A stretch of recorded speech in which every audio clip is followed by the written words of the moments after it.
Check. Check, check, check, check. Check, check, check, check, check, check. Check, check. Jeez, you guys.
It takes,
Yeah. You're welcome. We found two. Did you get both? Yeah. Okay. Good.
Good evening, everyone. We're just waiting for Trustee Nowinski so we can have a quorum present. Thank you for your patience.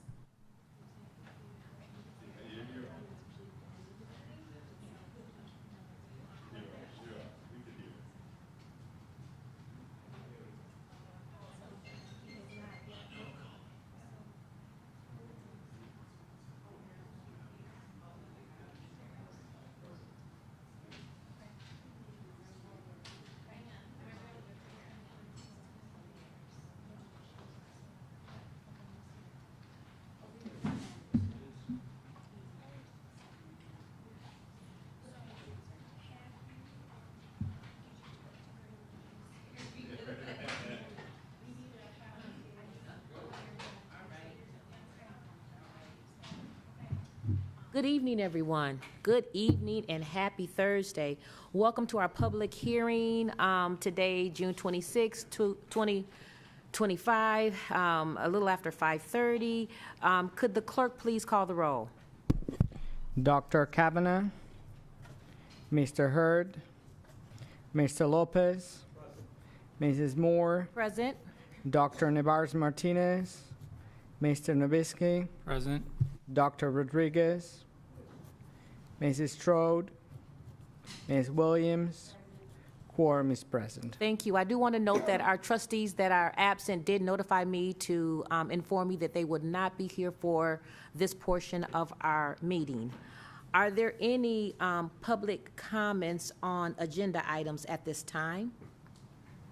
Seeing none, I would like to move on to our presentation, our fiscal year 2025-2026 budget presentation. Ms. Kim. Thank you.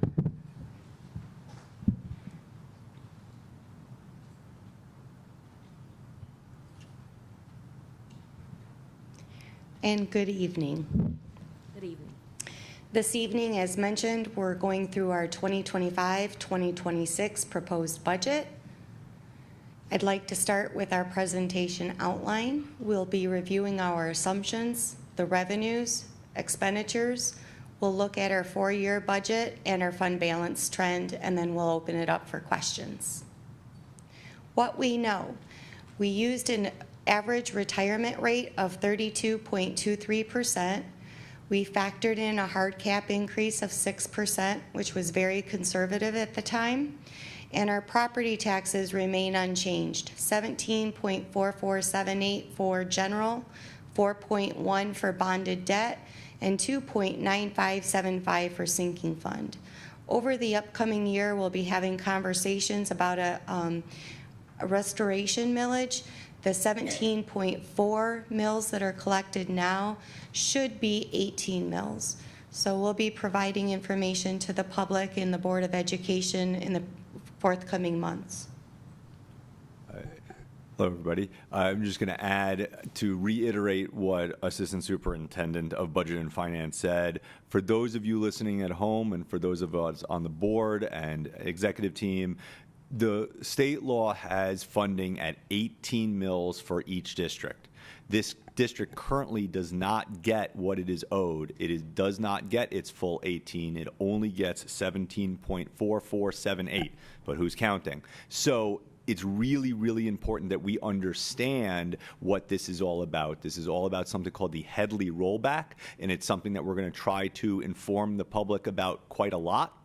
And just know, again, that we are supposed to be getting 18 mills, but we're only getting 17.4478, and that's something that we would really, really like to rectify. So we're going to be spending some time in the next year getting the public and the community to really understand what this is about so that our children, our wonderful Lansing students, get the money they deserve. Thank you. Thank you, Ben.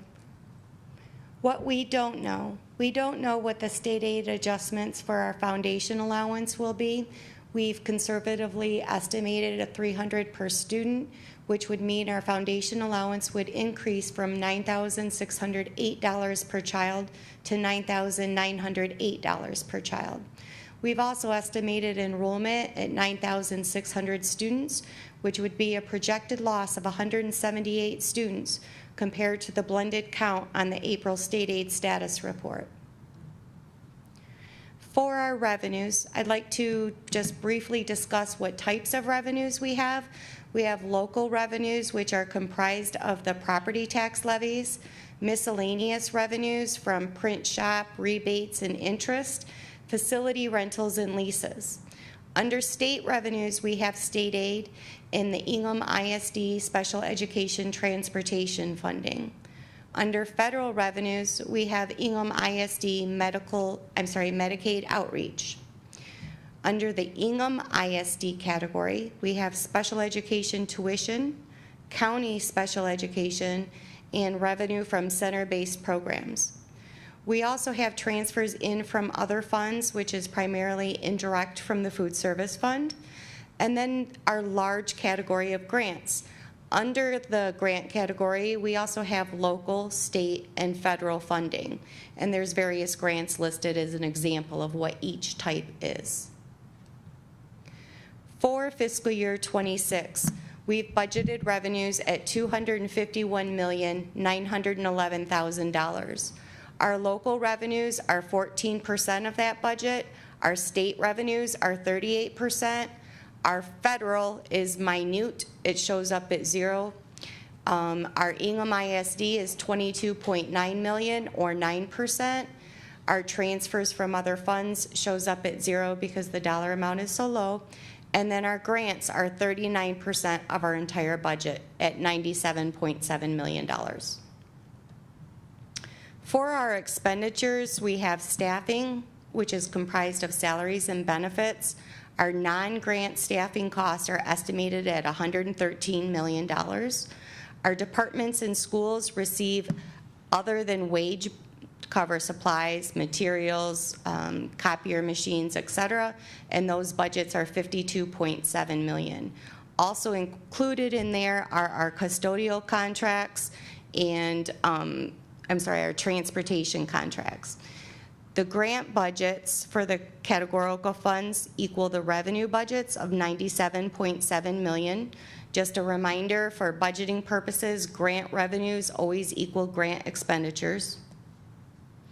For our expenditure budgets, we have $263.4 million. Wages and benefits are 43% of that total. The discretionary allocations are 20%, and the grants are 37%. If we looked at wages and benefits between the two categories of general fund and grant, the percentage would be closer to 60%. It used to be 80%, but now we have a lot of infrastructure grants, which lowered the amount of wages and benefits. The estimated staffing by bargaining group, this excludes food service. The food service fund has 1 full-time FTE and 17 partial FTEs. The food service fund covers 50% of our noon assistants. It covers the portion of time that the noon assistants work in the cafeteria. Our general fund staffing, you can see our cabinet has a total of 12 FTE. LASA has a total of 72 FTE.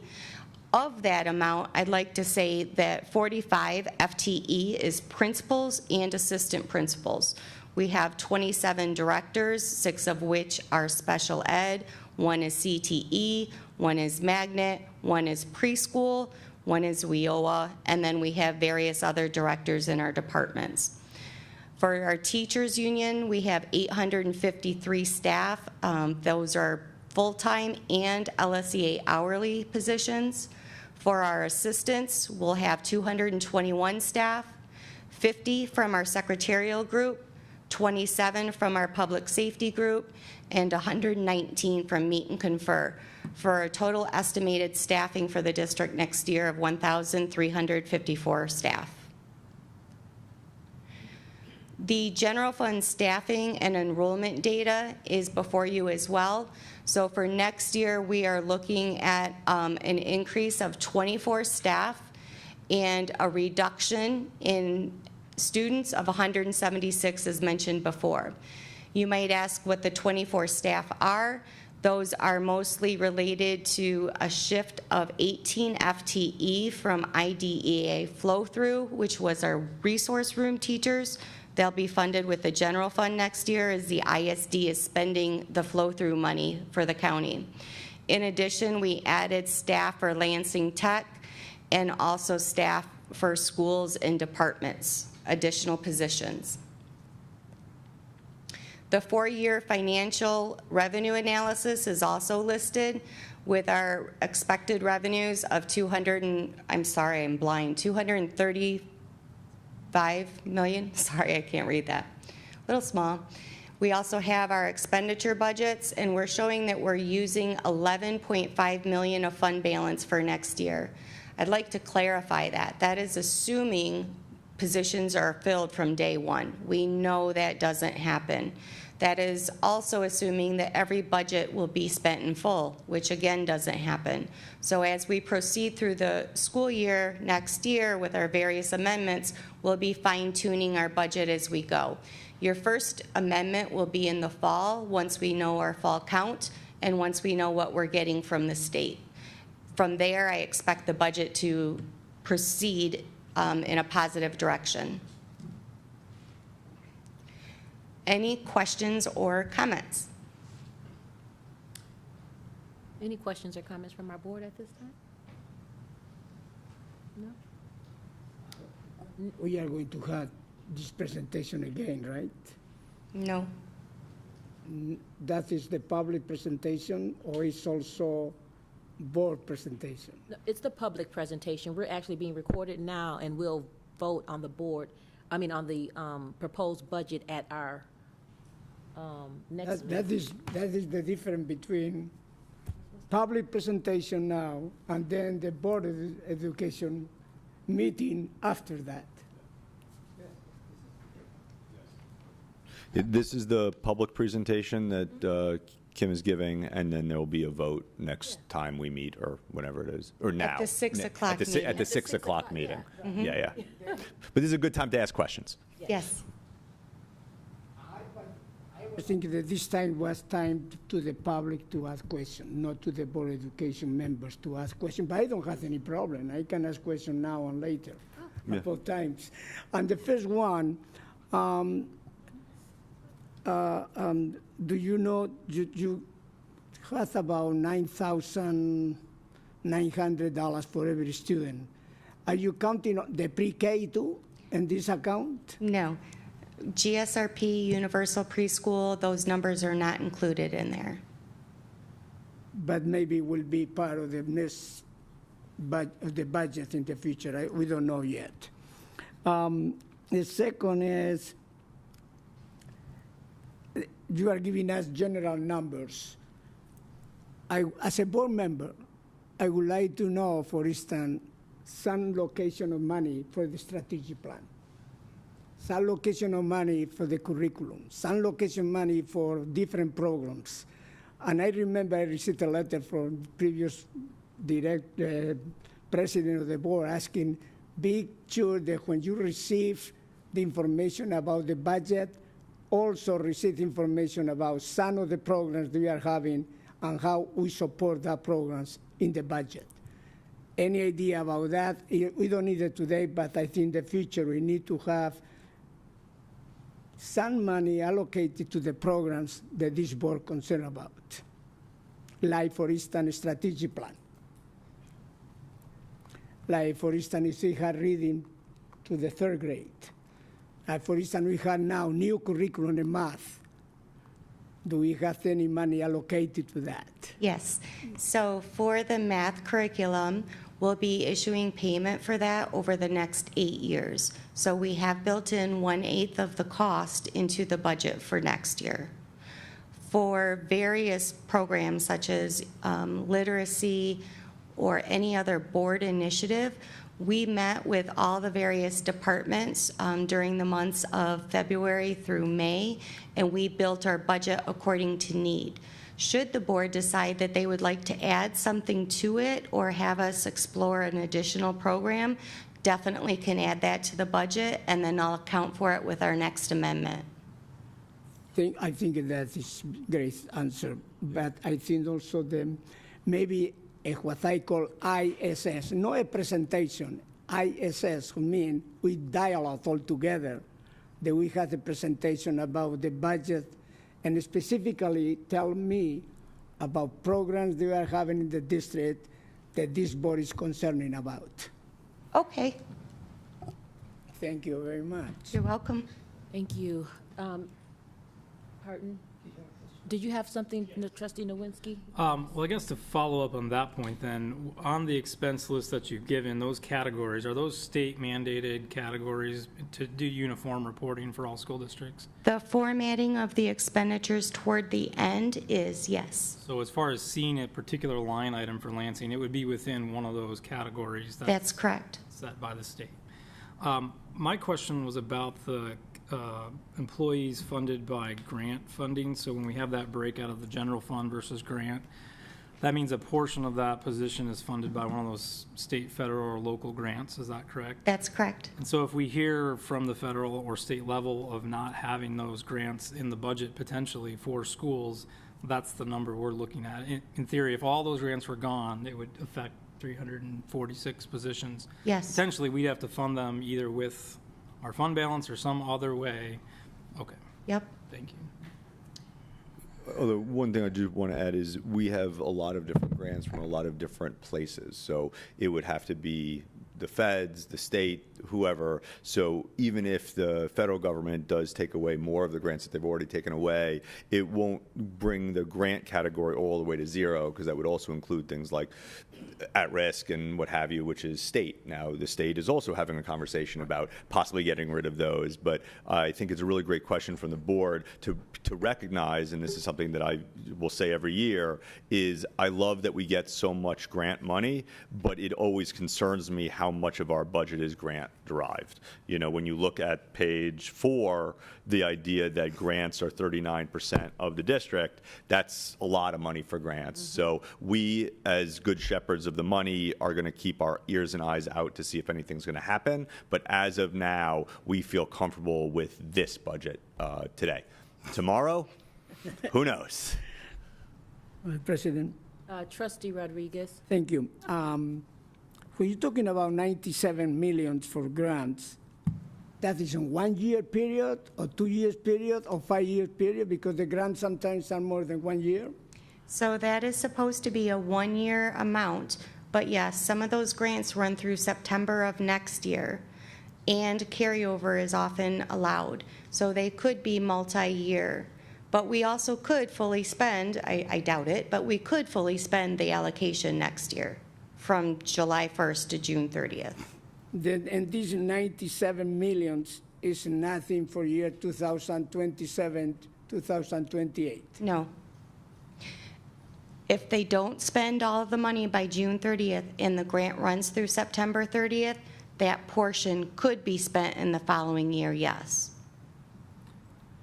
And I am so glad that you're talking about how much money go for this to pay with this grant and what programs and what money we use, regular money, staffing money to pay for the others, that we can see the difference, because the budget is really the budget that we had by revenues.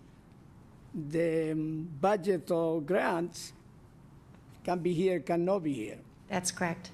Then I think to make the difference and present to the public and to us how we spend these two monies differently, I think that will be the public a good idea how we use, because what we are doing tonight is be open and transparency to our community. That is the reason I am talking, because I represent the community that is not here today. Then that is the reason I asking questions. Yes. Thank you very much. But I think that in the future, maybe you give us another ISS presentation and how much money your grant go for this, how much money your regular budget go for that. And that way we feel better than what we are doing with our money. Certainly. I do want to chime in and say, I think it would be nice to have a presentation also on if we lose those grants, what does that look like? Because we're dealing with the livelihoods of individuals. And I know we've got a nice little nest egg, our general fund. However, we'll still have to be able to maintain the district. So I think we should consider that as well. Trustee Williams, did you have something? I did. I had a couple of questions, but I thought Vice President had a question. Sorry, Vice President. No, go ahead. So I do have a couple of questions, Superintendent Kim. Yeah. Assistant Superintendent, Yes. let me get that right. I'm looking at the expenditure sheet, and so it says instruction basic programs, then instruction added needs. Oh, I see. What's the difference? Yep. So instruction for basic programs is direct instruction in elementary, middle school, or high school. Added needs is special ed services, but direct instruction as well. Okay, and then the instruction for adult and continuation is just our adult? Adult ed, yes. Okay. So I'm kind of going through all the expenditures to get clarification. Okay. So supportive services, pupils. Yep. So that's additional help. That could be your noon assistance. That could be some special ed assistance that is provided to students that isn't direct instruction, such as nursing or psychologist or school social workers. Okay, supportive services. Supportive services is mostly staff development. It could also be librarians.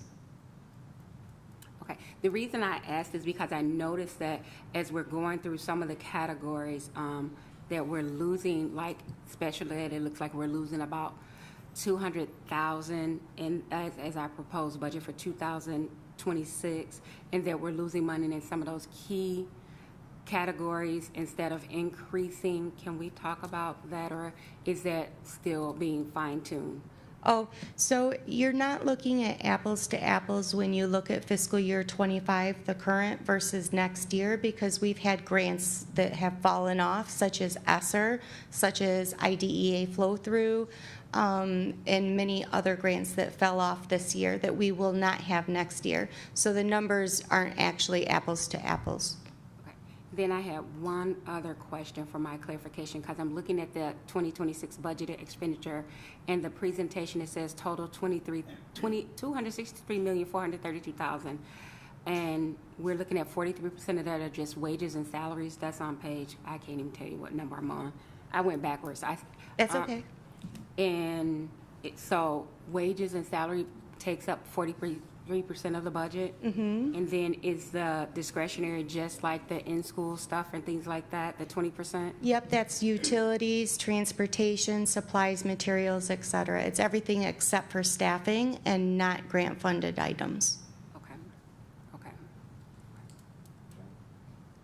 All set, Trustee Williams? All right. Trustee, or Vice President Lopez? Thank you. So this budget is really an overall picture of the big items. Yes. That makes up the total budget of the district, including grants and our tax revenue, et cetera, right? But I think that if I heard it right, because I may not, okay, maybe at some point in time, this budget, we can have an informational session to see how this budget supports education in the district. Because they say, you know, if you support something, the budget will have to support it, right? So if we talk about initiatives, for example, literacy, for example, math, you know, so how does this budget support those things that are the basis for our existence, you know? So maybe the superintendent, you know, we can work on a presentation that takes these budget numbers in a way and says this is where the money, you know, is utilized for the benefit of our students. And obviously we have to have benefit of our staff. Without staff, we don't have students. Without students, we have no staff. So it goes both ways. So I think that will also show us that we are supporting, you know, the initiatives that we talk about in our plan, our strategic plan.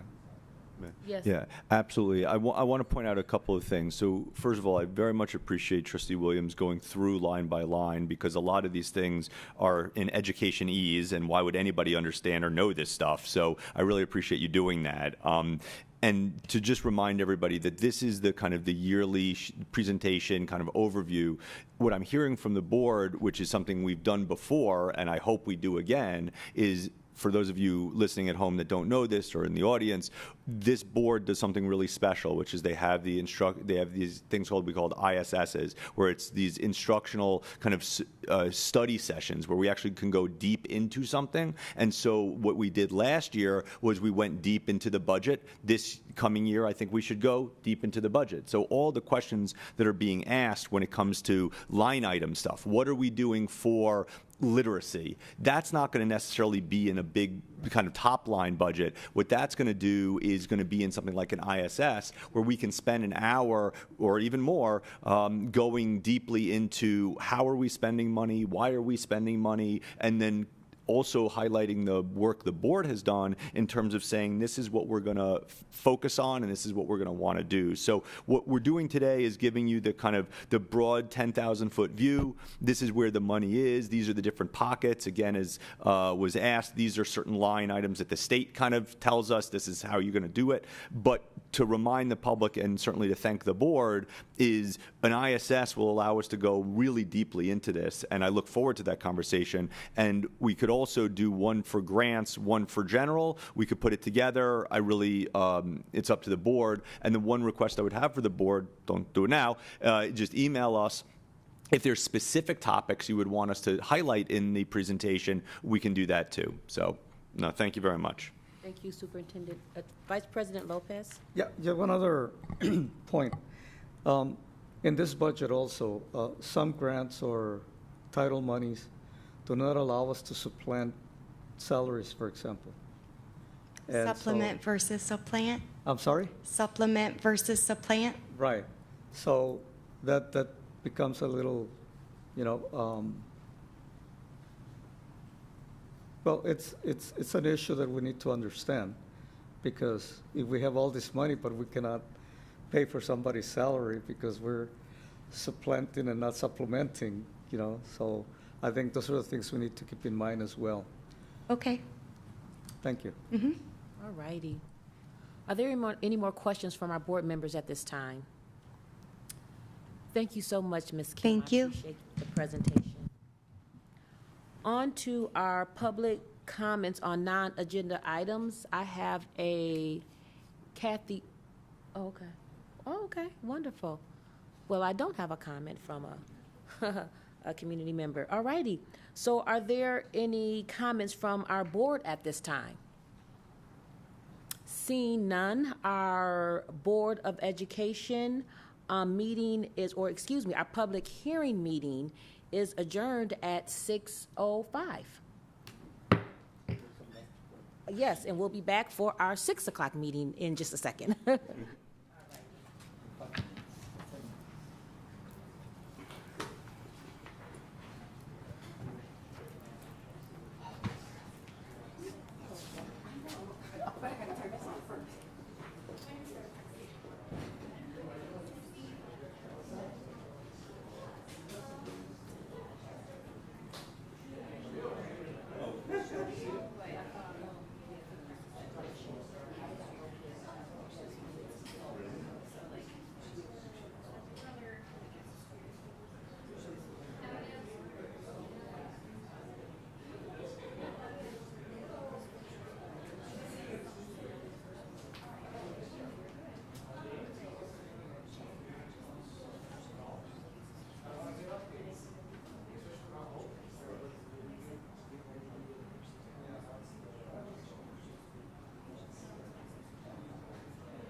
We're just waiting for our quorum, and I see my trustee Nowinski coming in now, so we will have a quorum to get started. Thank you for your patience this evening. All righty.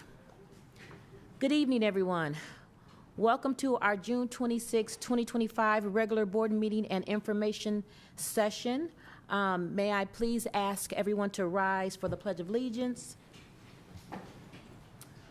I pledge allegiance to the flag of the United States of America and to the republic for which it stands, one nation, under God, indivisible, with liberty and justice for all. Thank you. Could I have a volunteer to read our mission statement this evening? Sure. Am I on? Okay. Trustee Williams. Our mission statement is to provide a high-quality education in a culturally safe and nurturing environment that supports all students to live purposeful and fulfilling lives. Thank you. May the clerk please call the roll. Dr. Kavanaugh, Mr. Hurd, Mr. Lopez, Mrs. Moore, Present. Dr. Nevarez Martinez, Mr. Novisky, Present. Dr. Rodriguez, Mrs. Strode, Ms. Williams, quorum is present. Wonderful. And our trustees that are absent tonight did inform me that they would not be here. Are there any comments on agenda items, public comments on agenda items at this time? Seeing none, are there any corrections to our minutes from our June 5th meeting? Seeing none, moving on to our presentation this evening. And it looks like our first presentation is the sustainability presentation from Ms. Christina. Christina, would you please join us?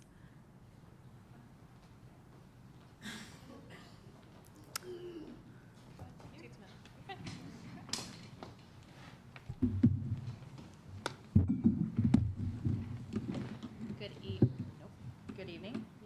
Can you hear me okay on this? Not really. I didn't think so. Oh, let's turn it on.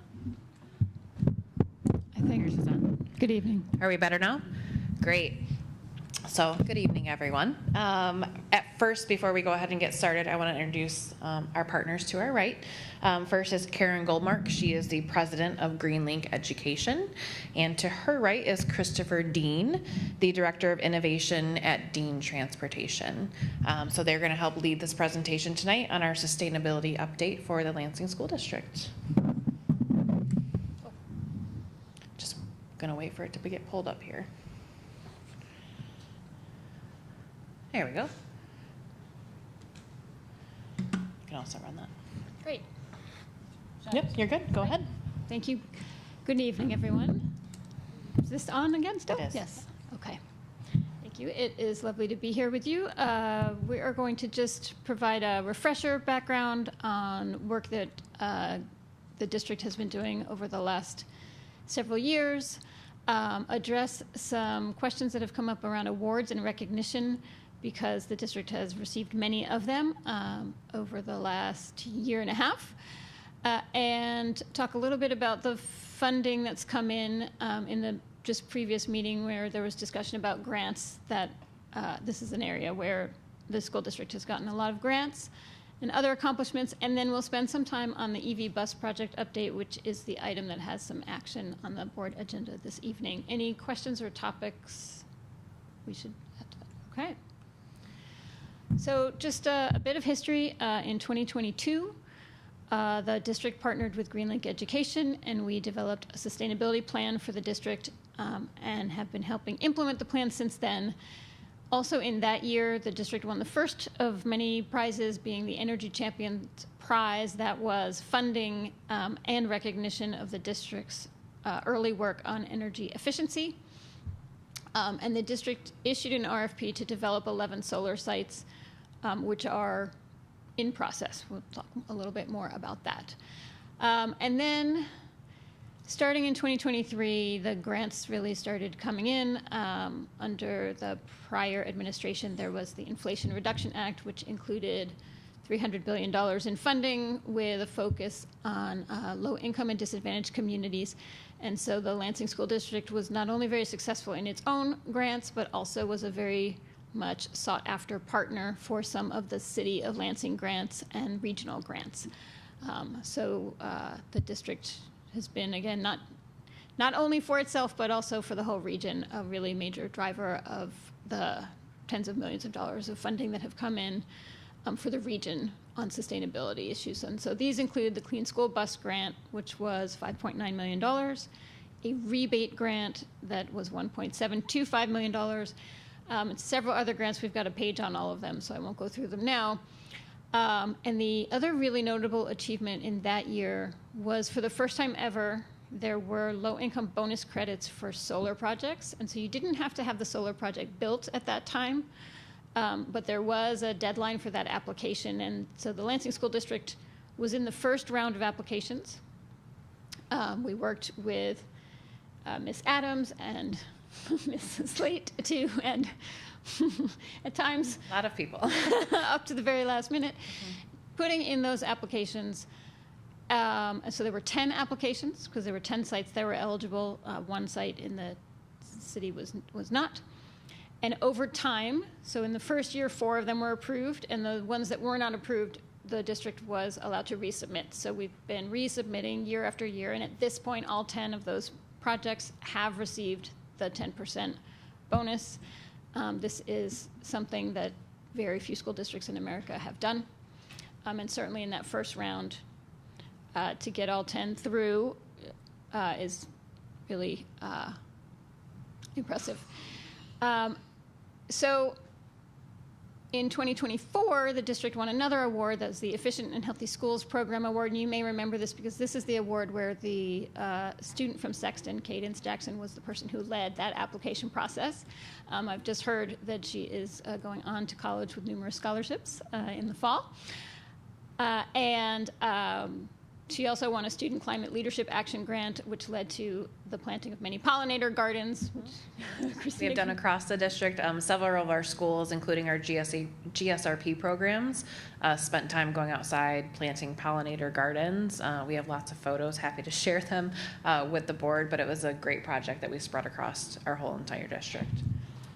And also last year, we were able to actually start to recoup the first set of savings. So there was a geothermal unit at Eastern High School that had stopped functioning, and through some of our energy use analysis, we were able to identify that it wasn't in use.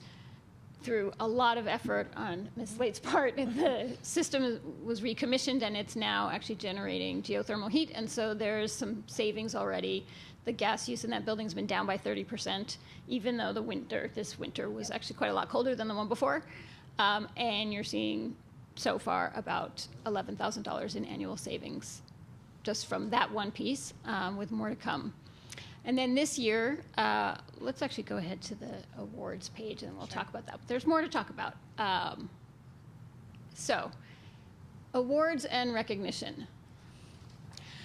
So let's start with the good news. The good news is that 2 schools applied for the Michigan level award, which is Michigan Green Schools, and were awarded that. And as I've already mentioned, there was Efficient and Healthy Schools program and Energy Champions. And now in these kind of good news, but more complicated, the U.S. Department of Education's Green Ribbon Schools program, the district applied, and the way that process works is the district applies to the state, so to MDE, and then the state nominates applicants who they think meet the bar to the federal government. So the district applied to MDE, and MDE nominated Lansing for the federal award. However, that federal award was not awarded this year at all to anyone anywhere, so it's not a matter of Lansing not getting it. It's more, I think, caught up in everything that is happening at the federal government and a sort of turning away from those kind of awards. So the state of Michigan decided that they still think Lansing did great work and awarded the district a Michigan Green Ribbon School Award, which is a new award that has not existed before this year. And presented, I believe, Deputy Superintendent Benavides went to the ceremony, and I don't know what else to say about that other than that, unfortunately, the federal award is not available. I mean, I will add to say that we were the nominee for the state, which would have allowed us to win the Green Ribbon Schools, since the Green Ribbon Schools does not exist quite yet anymore. It was very nice that Michigan, in essence, gave us the award, but just now it's the Michigan Green Schools. But just to put this in perspective, this means that the Lansing School District is at the top, I mean, the real pinnacle of green work for schooling. You can't even be nominated for the state award, let alone the national award, without doing some good stuff. And we really appreciate MDE being creative and creating an award basically just for us, which was really, really nice of them. But just to remind everybody that this is it was a national program to highlight the best school districts in the entire country, and that we were the nominee for the state is really, really quite wonderful. And so I want to thank everybody, but there is some clarity here because there are no green ribbon schools this year. We hope that they bring the program back, and of course we will apply for it then. Thank you, Ben. One of the other items I want to point out, as Karen said, that we had 2 schools that won the Michigan Green School. So I just wanted to give a shout out to those 2 schools, which is North Elementary and Forest View Elementary. So those 2 schools did great work with their focus teachers and their principals and their staff and students there. So kudos to them for getting those awards. And correct me if I'm wrong, I believe that effort was entirely school-led. It was. I know Greenlink didn't do anything, but I also think it was really entirely school-led. Yes. Shall we move on? Sure. Okay. Okay, so other achievements, these are actual pictures from your district here at the top. So here's an update on solar. It does take a while to build all of this. The first 5 solar projects are expected to come online this summer. We actually, I believe it was yesterday, got an email from BWL for the first sort of sign this document and then we'll turn it on email. We're taking a minute with the lawyers before we sign, before we actually, what happens next? Then this district would be ready to sign. You want to go ahead? Yep, so we're just having Trune review the contract with BWL, just to make sure that that whole process, we're all in line. Once all of that is done and we come to an agreement, then we'll go ahead and officially turn on our solar, start realizing the savings, and also a buyback program with BWL. And it's particularly nice to do that in the summer because obviously the sun is shining strongest and your energy bills are lowest, so you would start building up the credit over the summer, so you would be able to report on what you've done over the summer in terms of energy savings for you in the fall. Again, coming soon, and I would say there's not quite ink on it, so the ink's not dry, but that's the update. And on EV buses, this is where there's an item on your agenda for this evening. The first 7 EV buses have been purchased. They were ready to go early. The original projection was that they would be ready in September, but the manufacturer contacted us and said that the buses are now ready to go. They're at the dealer, and so this summer, pending action by the board, there'll be a big project at the bus depot to install chargers, and the buses will be ready to go in the fall. You should know that the buses won't start out on the first day of school because Dean Transportation is taking a very careful approach of testing the buses fully before. So even though the buses will be there in September, when we say there, I mean they're going to be on the depot lot and they're going to take test runs, et cetera. And so you'll see them rolling on to routes over the course of the fall. Do you want to add anything to that? Thank you. I think Karen said it well. I think we're going to take a very measured approach to this. This is a whole new frontier, and the number one thing that we work on is consensus amongst all our teams, driving staff, mechanics, safety professionals, that everyone has a comfort level. So we'll spend a great deal of time allowing drivers and others to get familiar with really a brand new technology, how you charge it, how you do all the things you need to do to make it function. So I think Karen said it very well. There will be more of an onboarding process, if you will, once these vehicles are on the lot and available to hit the road. By the time they're out transporting students, that will mean that everybody's reached an agreement on, what do we do in situation A, B, C, D, and E to make sure we can safely transport students to and from school. And of course, as part of that process, the opportunity for the board members to ride a bus will be part of that introduction. For the students to get on to it too and Yes. just get familiar with Yes. it. Yeah. It's very quiet Yes. on an electric bus. Okay, so this is just to show you what the Lansing School District has accomplished in terms of bringing in grants, prizes, and incentives. So, and I believe you have this in your packet so you can see the fine print here. Lots of funding. It's over $25 million.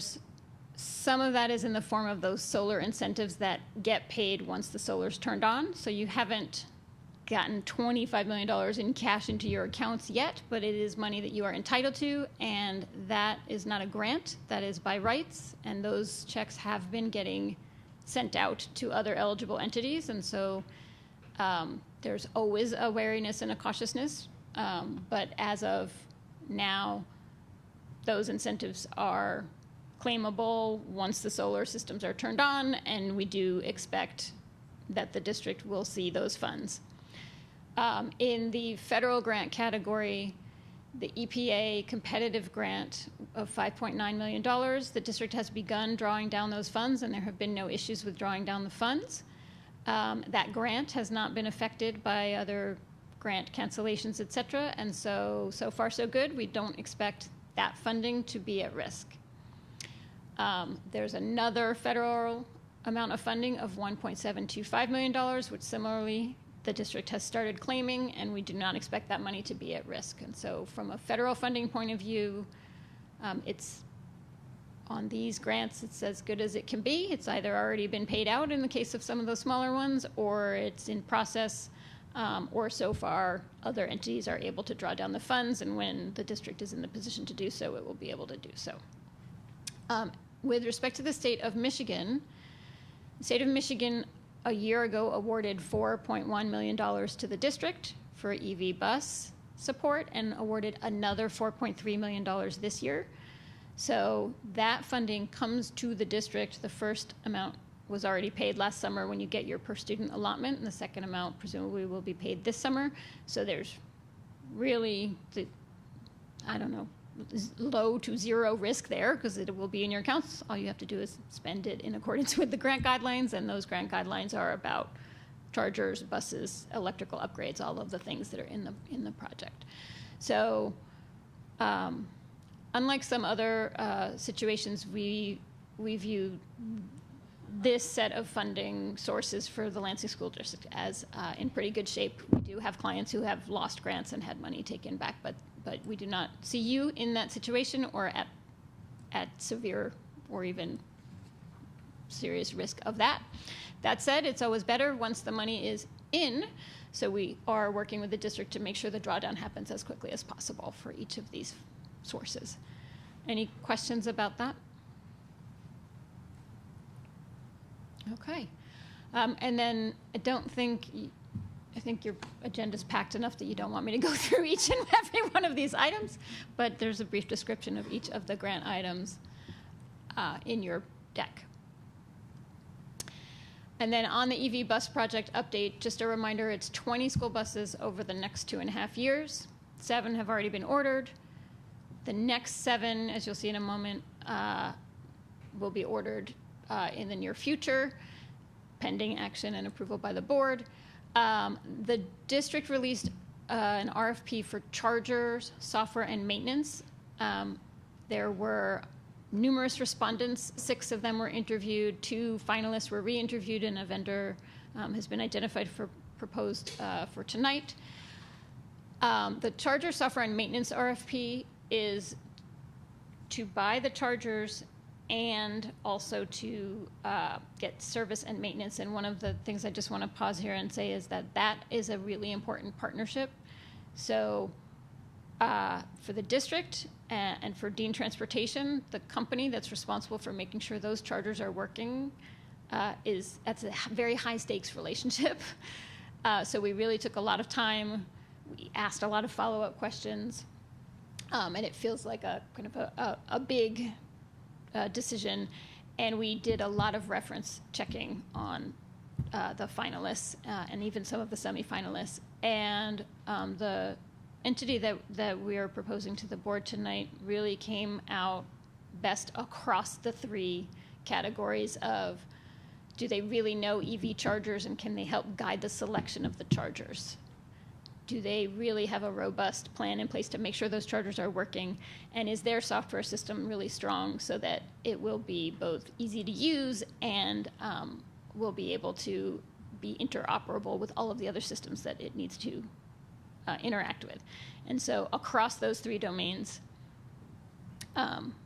through this process, we're proposing to partner with a company called EO Charging, which none of us had ever heard of before, I think, and are happy to answer any questions about that process and about them. The contract is going to be in two sections, so today's proposal is really just to buy the chargers, but you will see in your next meeting a proposal for the software and maintenance part of that work. It's just that piece of it is still with the lawyers at Troon. And we wanted to get the chargers going so that the work at the Dean Bus Depot can happen over the summer, so as to be sure that everything is smooth for the start of school. So I'll stop there and see if there are questions about that. Trustee Nowinski. 20 buses over the next couple of years. How big is the fleet that Lansing uses, or how much would this convert to electric? Yeah, so that you could generally think of it as 20 of about 60 buses total, between 60 and 65. So it's generally about a third of the fleet.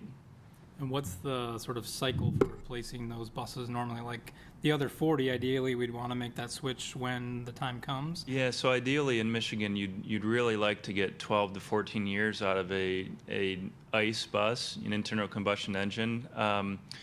With these electric buses, and one of the reasons to kind of phase them in is certainly there's a new technology here. We're all adapting it.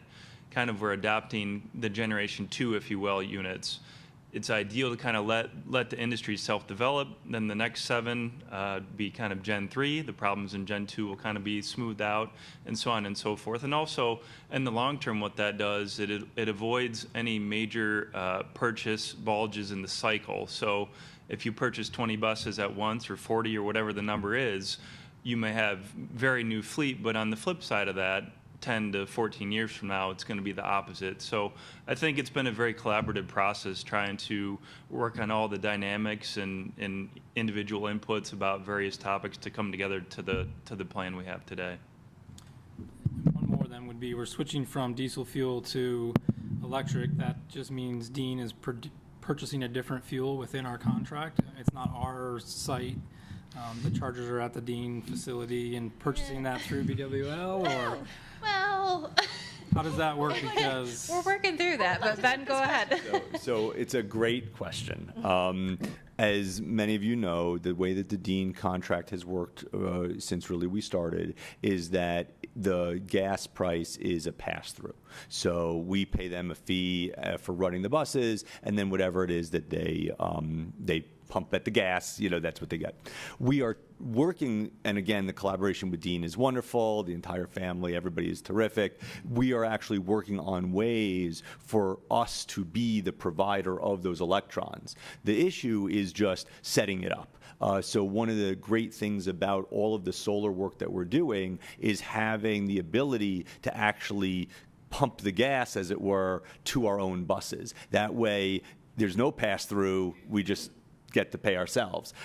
It's complicated, and so the first run through this, we might be paying for those electrons. The hope is over the future, as we build more solar at the schools, we have dual directional chargers so that we actually are taking the sun, we're then pumping it into the bus. But I mean, I can certainly defer to the experts on this, but it's the way we need to be thinking about it, and that's one of the other benefits that the community can see of us having solar at our schools, is that the buses could, hopefully in the future, actually charge up there. We're also, one of the big projects that you saw a picture of at Hill, a huge project, one of the largest, I think, in Lansing. If we can do it right, we can actually have buses, think of Hill as a semi-depot, where they can actually charge there. But, I mean, there's more detail that they can answer. So what you will see in this bid recommendation is actually a recommendation for permission to buy up to 30 chargers. And you may wonder why 30 chargers for 20 buses. And the answer is precisely the question you raised. We definitely want to have a one-to-one at the bus depot so that you can always charge all the buses there. The additional 10 chargers would be for Lansing Tech and possibly other sites that have solar across the district at the schools. That work at Lansing Tech is anticipated to happen. There'll be an RFP process, et cetera. So we will identify the chargers, but then there's a lot of electrical work that needs to happen to actually make it possible for the chargers to be installed there.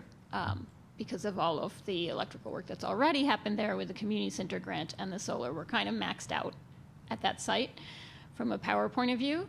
However, what will be possible is then to charge the buses and also to use the buses as batteries so that when the electricity is most expensive, you can actually take it from the bus and put it into the building. So that is part of what makes this project so complex, is that there's the bidirectional charging component, there's the solar component, and then there's the what's called V2B, vehicle to building component of it in the beginning. And eventually, if BWL develops a dispatch rate, then there'll be a V2G moment. Right now, it's better for the district to sell the solar to BWL than to sell it from the bus because there's no price advantage. So it's not worth charging the bus and then sending it back. However, there will be cases where it's worth doing that, where the district can save even more money beyond what it's already going to save on the solar is really in using those buses as batteries and lowering the demand charges. So that's part of why the request is for approval for up to 30 chargers, and because also that Michigan money that just came in of the additional $4 million means the district is not constrained to doing one charger per bus. There can be 20 chargers at Dean, and you could also have these 10 chargers across the district. So, follow-up question then. You mentioned a buyback with BWL. So the 5 sites that are coming online, are they considered separate sites that each have a net meter? And if we produce more than we use, we have to sell that back at whatever negotiated rate? Yes, so it would be negotiated per site. So right now, the only one that's currently on the table is North. That's the one that's fully ready. That's the one that Karen spoke to, that we have the kind of contract, ink's not wet yet. So we're discussing that. But each one, yes, is a buyback, and it is based on BWL's regulations as they move through their process with this. But yes, each site is their own contract. A district account that we could somehow use the credit at another school that can't have solar per se. We can. It's just the buyback is per solar location, but we do have a district account. We get billed per school. It doesn't mean that we can't then spread that out through each school, but each contract is per school for the buyback site. And the rate right now is 7.5 cents per kilowatt hour, so it's a pretty good rate, and it's well lower than your cost of building the solar. While you don't have right now a kind of district-wide plan, given that it's distributed generation and it's essentially a fixed rate for no matter how many kilowatts, up to 100% of that site's capacity, the real question will be, can you start to do something about demand charges? And it is a good question for BWL to talk about a whole site-wide, but really the district, there are some sites that have heavy demand charges, like Lansing Tech, which is why one of the many reasons the array is so large there. Most of the arrays are sized to meet 130% of the on-site use, not to be as large as the Lansing Tech site is. That's the site that has $100,000 every year in demand charges that we'd like to. Is the netting per month in that, or is it per calendar year? Like if we produce more than we use in July, we can carry that over through the month, but at the end of the year, if we produce more than we need, okay. Yes, and that's really important because you're not going to produce that much solar in December, and you don't use that much energy in July, so it is an annual, yes. Okay. I'm just going back forward from those pictures. There we go. Okay, so the next steps, and this is slightly different from what you were sent last Friday, just because some of the dates have changed. So today, there is a charger purchase contract recommended for approval, as we've just described. And in July will be the authorization to purchase the next set of 7 EV buses. You may recall your action last fall involved 2 steps. You approved using the Michigan School Business Officials process, and then you approved the actual purchase. It'll be a mirror of what you did last time, but it will be for the 25-26 fiscal year. So that will be what the proposal will be in July. And then you'll also see a proposal for the software and maintenance part of the work with EO. And then what will happen this summer is there'll be upgrades at the Dean Bus Depot and the installation of the first set of chargers, the order of the next set of buses if you approve them. And then we said October as a general guess around when the first set of buses will start running. Any questions about that? I think that's the last page, right? Okay, that's it. I just had one that came Yes, up. Are you aware of any Professor. other districts in the area doing any work with EV buses? I will let Chris answer most of that. The short answer is there's a monthly meeting at which most of the districts doing this work meet and talk a lot, and we've learned a lot from it, but I'll let Chris talk about it. Yeah, that's a great question. I'd none in the immediate area, some on the west side of the state, some kind of in southeast Michigan. We have a handful on the road currently. This certainly will add to that, and we're also working with some other district partners on this. I do just want to add on and commend Superintendent Karen. By far, Lansing's the most forward-thinking district we have that we're partnering on projects like this, talking about the net metering, how buses can be used to offset building energy costs. It's been a very collaborative effort to try to put together all of our expertise because there's a lot of partners and players in the space, if you will, chargers, software, buses, utility, how you meter all that.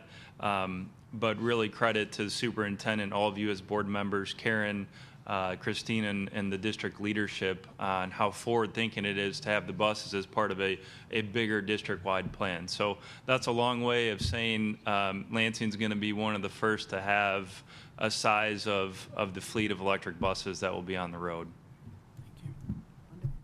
That's great news. I'm excited about that. Any other questions from our board members at this time? Yes, Vice President Lopez. Yep, I know it's been mentioned, but just so that we not forget, these buses are the district's buses, right? Correct. Operated by Dean Transportation, Correct. right? So, I guess it's a mutual agreement that we have with Dean, and we're upgrading our property, and we're upgrading where the buses are going to be stationed, right? So I guess it's a win-win for all. Yes, and actually you raise a great point, which is that it is not frequent that federal grant money can flow in this way to the district and then to the transportation services provider. This grant was structured that way on purpose, recognizing how essentially across the United States, 50% of districts run their own buses and 50% use transportation service providers. And so the folks who put this grant together really need to make a structure that worked for both of those scenarios. So yes, there will be at some point, and I don't quite know how you'll do it, but there'll be some kind of amendment to the Dean contract because it doesn't currently take into account the notion of federal dollars flowing to the district and then upgrading the depot. So far, it's all been in very transparent and in good faith, and I'm sure that will continue. It's really unique, as far as I know, to the bus grant program that money can do upgrades. That it is happening across the country. That this funding is flowing to kind of the private companies who provide these services, in the sense that the upgrade goes to the bus depot, and it's also, again, to that Michigan money providing the full rest of the funding that's needed. The net cost to the school district of this should be something like $120,000 out of a $16 million project, because there's one thing that no one will pay for that you're going to have to get from BWL. And apart from that, all of that funding is grant funded. So it's a rare structure, and it is a win-win, as you say. Yeah. Well, I guess it's all to say that we have a good relationship with Dean, Yes. and we're working with them, they're working with us, all's good, but I think there should be some sort of agreement, Yes. just in case. Yes. Of course. I don't foresee it, but just in case. All righty. Well, I think that concludes our presentation from you all. Thank you so much Thank you, guys. for being here again and presenting the wonderful work that you all are doing to assist us and that the district is a part of. So we do want to save Mother Earth. We do want Yes, to do and that. thank you for your leadership in this. This really is, I mean, you're really doing national leading work here. Thank you. wonderful. Thank you so much. Thank All you. righty. Well, you're not leaving, I Miss was like, I'm Christina. staying right here. I'm not going anywhere. Do you have your posse here? I have my posse. They're coming up. Okay, next we have our 2022 bond update. I should have caught it. You wrote Mr. Alexa right in the middle. Yep. There you go. Heat is on. The heat is on. Okay. Got enough room down there? All right. We're good. All right, so welcome again.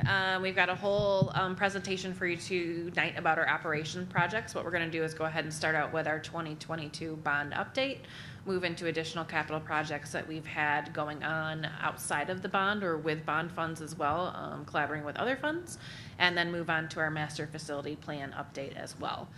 So we're going to go ahead and start out with Plant Moran, and I'll let the gentleman here to my right introduce themselves as we move through this.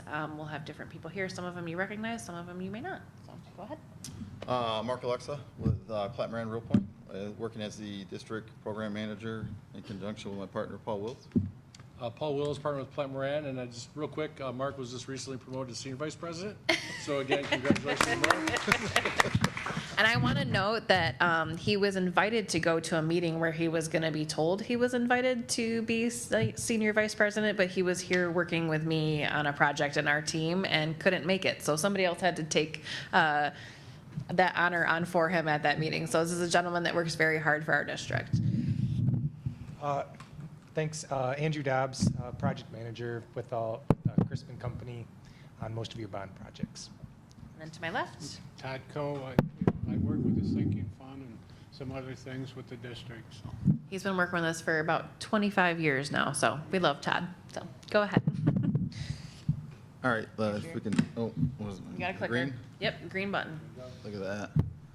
So, first and foremost, I just want to say thank you guys for being part of this bond team. Mr. Wills and I presented to you folks about 3 years ago. We were fortunate enough to be awarded the bond rep and program manager for the Lansing School District, and it's just been a pleasure. I want to say that with Ben's guidance, the facilities team, Christina, Todd, Tex, everyone across the board, Jessica, Sergio, like everybody, like it's been a tough job, I will say that, but it's been a lot of fun. And first and foremost, I just want to say that with Ben's leadership and Christina's leadership, it's always been program first. Like if we're gonna cut, we're not gonna cut program, or we're gonna be a little bit less bougie on finishes or things like that, but we're not going to cut the program. Like the program I like is number bougie. one. I have to cut that stuff sometimes. The team knows this. It's always been apparent that kids are number one, and I really appreciate that. And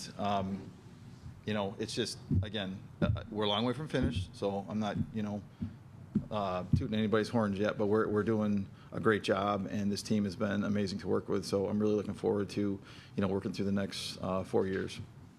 With that, there's kind of a snapshot up here of the schools we're working on. For the most part, we highlighted the new builds and the projects that we've either completed or in process. Obviously, the projects that we've completed are the smaller HVAC projects that we did in the summer. But our kind of benchmark project right now is Mount Hope. And with the Crispin team and the AE team, we've done a hell of a job, I'm going to say that. Where we're at right now, I'm pretty proud because we've spent less than 2% of our contingency. And that goes to how things were bid out, how the design was done, leadership from Mr. Wills, making sure we stay to our square footage plan, working with Andrew's team to make sure we have ample mandatory alternates and voluntary alternates. And literally today we've spent just under $600,000, so that's less than 2%. And we would typically target anywhere between 5% and 7.5% for a contingency. So we're kicking butt, and I'm just proud of that team. So with that, like I said, you can see the schedule. Mount Hope, Willow's underway. Willow's about halfway done. Willow will be turned over next year. That's a little different project. It's a campus-wide project. It's a really neat project, and it's been really exciting to work with those teams there too. So we've gone through some learning curves there. That's got geothermal, that's got solar, that's got a lot of things that we've talked about, and kind of touching on what Karen and her team talked about previously.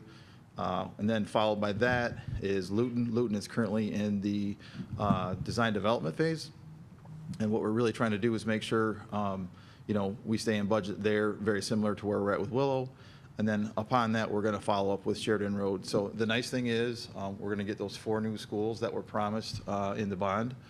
And we just want to make sure that, I guess the neat thing for me is that, again, this district is, no matter what sector or corner you are in the district, it's always been said that every child should get the same opportunities. So, and that's pretty amazing. So, again, I'm gonna toot the horn a little bit of the district, because you've got some really educated people here that care about the staff, the students, and also the parents. And again, we're not going to sacrifice on program. We're going to make things happen. So again, with that, Sheridan Road is the next project. We're in process of doing that right now. Averill and Lyons, we obviously did some nice HVAC projects, continuing with Kavanaugh. And then obviously Sexton, we're working on right now in the schematic design phases to do some HVAC and interior renovations, especially for that beautiful auditorium. So down below that, before I jump into just a quick budget snapshot, any questions, comments? I know I go fast sometimes schedule-wise, but I just want to make sure we hit everything, and you guys have an opportunity to answer questions. Obviously, Guillermo and Rosalind and Caitlin are typically in the BFC meetings, so we have some interaction with you folks too. So it's been a minute since we've got a chance to sit in front of you guys, so I just want to make sure that we answer your questions. I'll take silence as good. So So you're saying we're on schedule? Yes. Okay, good. We are on schedule. Again, great construction team, the Crispin team that Andrew's been leading, and again, just a lot of innovative designs and things that we're doing. And I just think they're going to be really dynamic schools, and I think you guys are going to be proud for a long time in this district. So snapshot-wise, originally this is a $129.7 million bond. Right now we're at 143.5, and why that reflects that is because you folks were fortunate enough to get a consolidation grant. We helped you guys. We assisted in that process. But the nice thing is, when we did that, we were able to pump some money into the bond projects and make sure we get those 4 new schools designed and built. So if you look to the far right where it says forecasted over under budget, we always want to see that as 0. We never want that to be in the red, and we're not in the red. We've done a really good job, like I said, of managing contingency and escalation costs. I hate to use the T word, but we have a tariff sheriff actually on our team, and she's an amazing. She's very legal. What's the word I want to use? Legal-minded? Yeah, very legal-minded and very driven on reading all of the mandates and whatnot to make sure that we stay on top of things. And we're ordering parts and pieces, materials ahead of tariffs hitting anything. And it's kind of we're chasing our tail right now with that, but we're staying on top of it to the best of our ability. Long story short, as we work through the next projects, any contingencies that we have left that will roll into the construction contingency and the owner contingency, and we use those towards the next project. So we're in really good shape right now. We've done a great job with, again, managing that contingency and making sure that we're designing buildings that fit the students' needs, fit the teachers' needs, and we're taking advantage of the actual the land that we're using. All of these new facilities are single-story buildings, and we're doing our best to make sure, like for the K-8 schools, that we're keeping the littles away from the bigs, and that you guys can have a great learning environment. So with that, yes, sir. Real quickly on the budget, so this is after the first series, and so obviously it's a multi-series bond. The next series will be here shortly. So the good news is you've actually complied with the IRS spending requirements of 85% in the first 3 years. And that's actually done with the multiple architectural teams, and again, Crispin having the ability to have multiple teams work simultaneously. So we're trying to accelerate work as much as possible, offset any escalation and things of that nature. But from a bond compliance standpoint, the district's done a really good job making timely decisions to allow the construction team to really put construction in place. So that's a great part of the second series coming up here being sold in the spring. So. Yeah. So here's just some highlights of where we're at. Obviously, Mount Hope, I'm just going to go through quickly where we're at in the process schedule. So Mount Hope's going to turn over in August. We're cranking right now. Actually, Christina and I have a walk on Monday morning with the AE teams and Christmas team to do the punch list for Mount Hope. If you haven't been to that site, it's gorgeous. I think the neighbors are a little frustrated with us with all things that are going on, but I think now they really understand what a beautiful school you're going to have, and people are starting to creep out. We had some surprise news teams there last week, but that's good publicity. It's great. Have some good tours. I told Paul and Andrew to make sure I didn't forget the Chamber of Commerce meeting we had a week ago. That was very well attended. That was awesome. Really good questions asked. I mean, people were excited with the concrete floors and the design and the technology and all those things, audio enhancement, the safety, the security, all those things. So anyways, we're going to turn that over in August, and we're on schedule for furniture. We had a little trouble with some deliveries that were, they're on a boat across the sea, but they're going to be there the first week of August, so that's our last delivery, and we'll have ample time for teachers to get acclimated to their classes, owner training, commissioning, and the like. Willow, we're about halfway there, Andrew, right? We're going to be done next winter, so fall, winter of 26, and that'll open, the following spring. So that's looking great. Obviously, that's more of a campus style structure, and just a really cool complex. So the nice thing is, with the designs we've done with Mount Hope, with Willow, and now Luton, Luton's kind of a hybrid of both.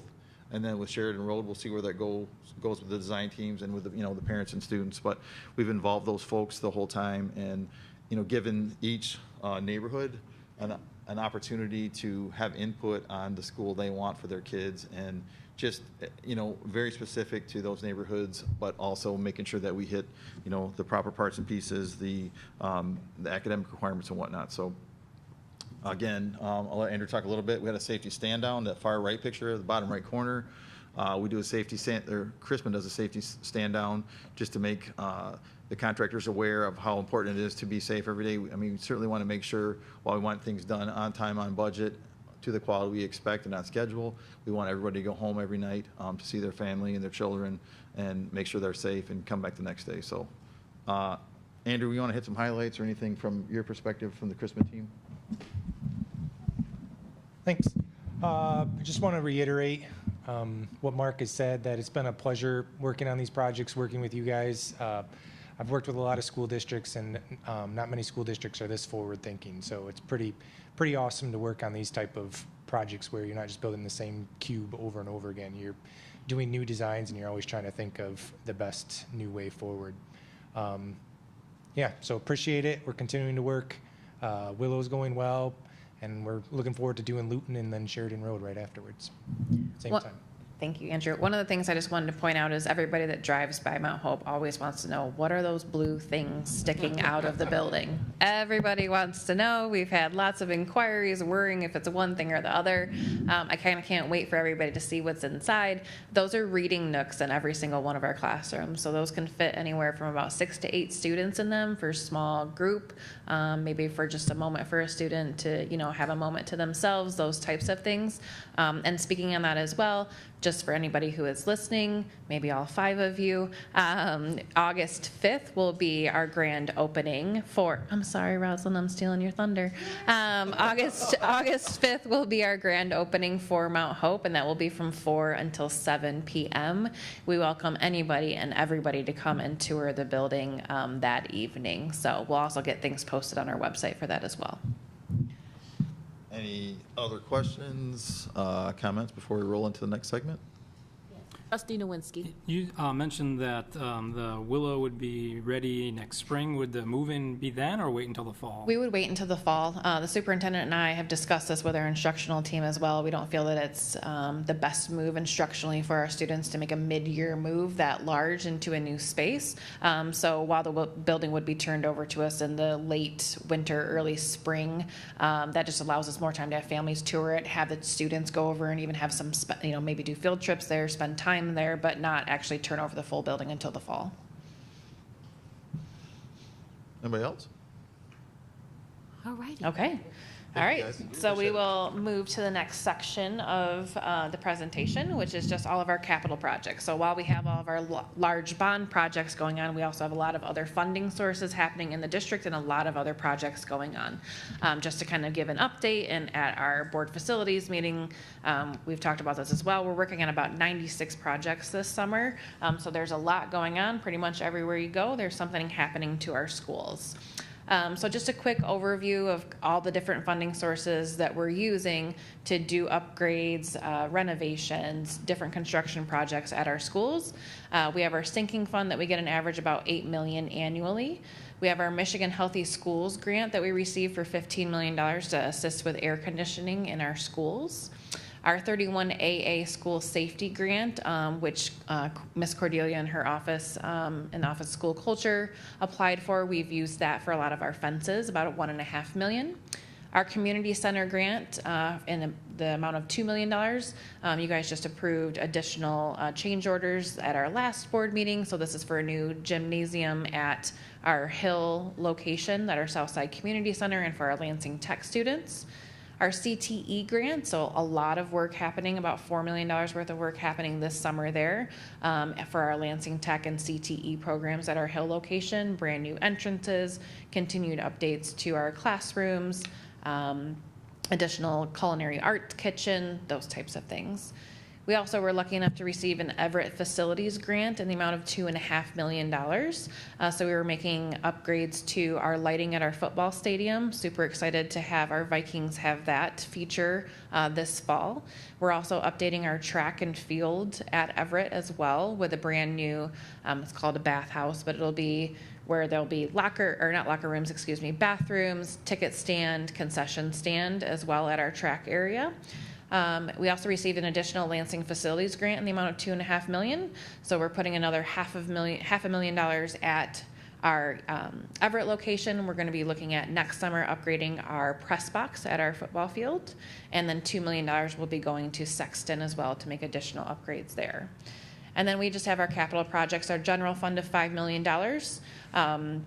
So we've had money put into that over the years. There's different projects that we're using that for, painting upgrades, exterior upgrades, to the like.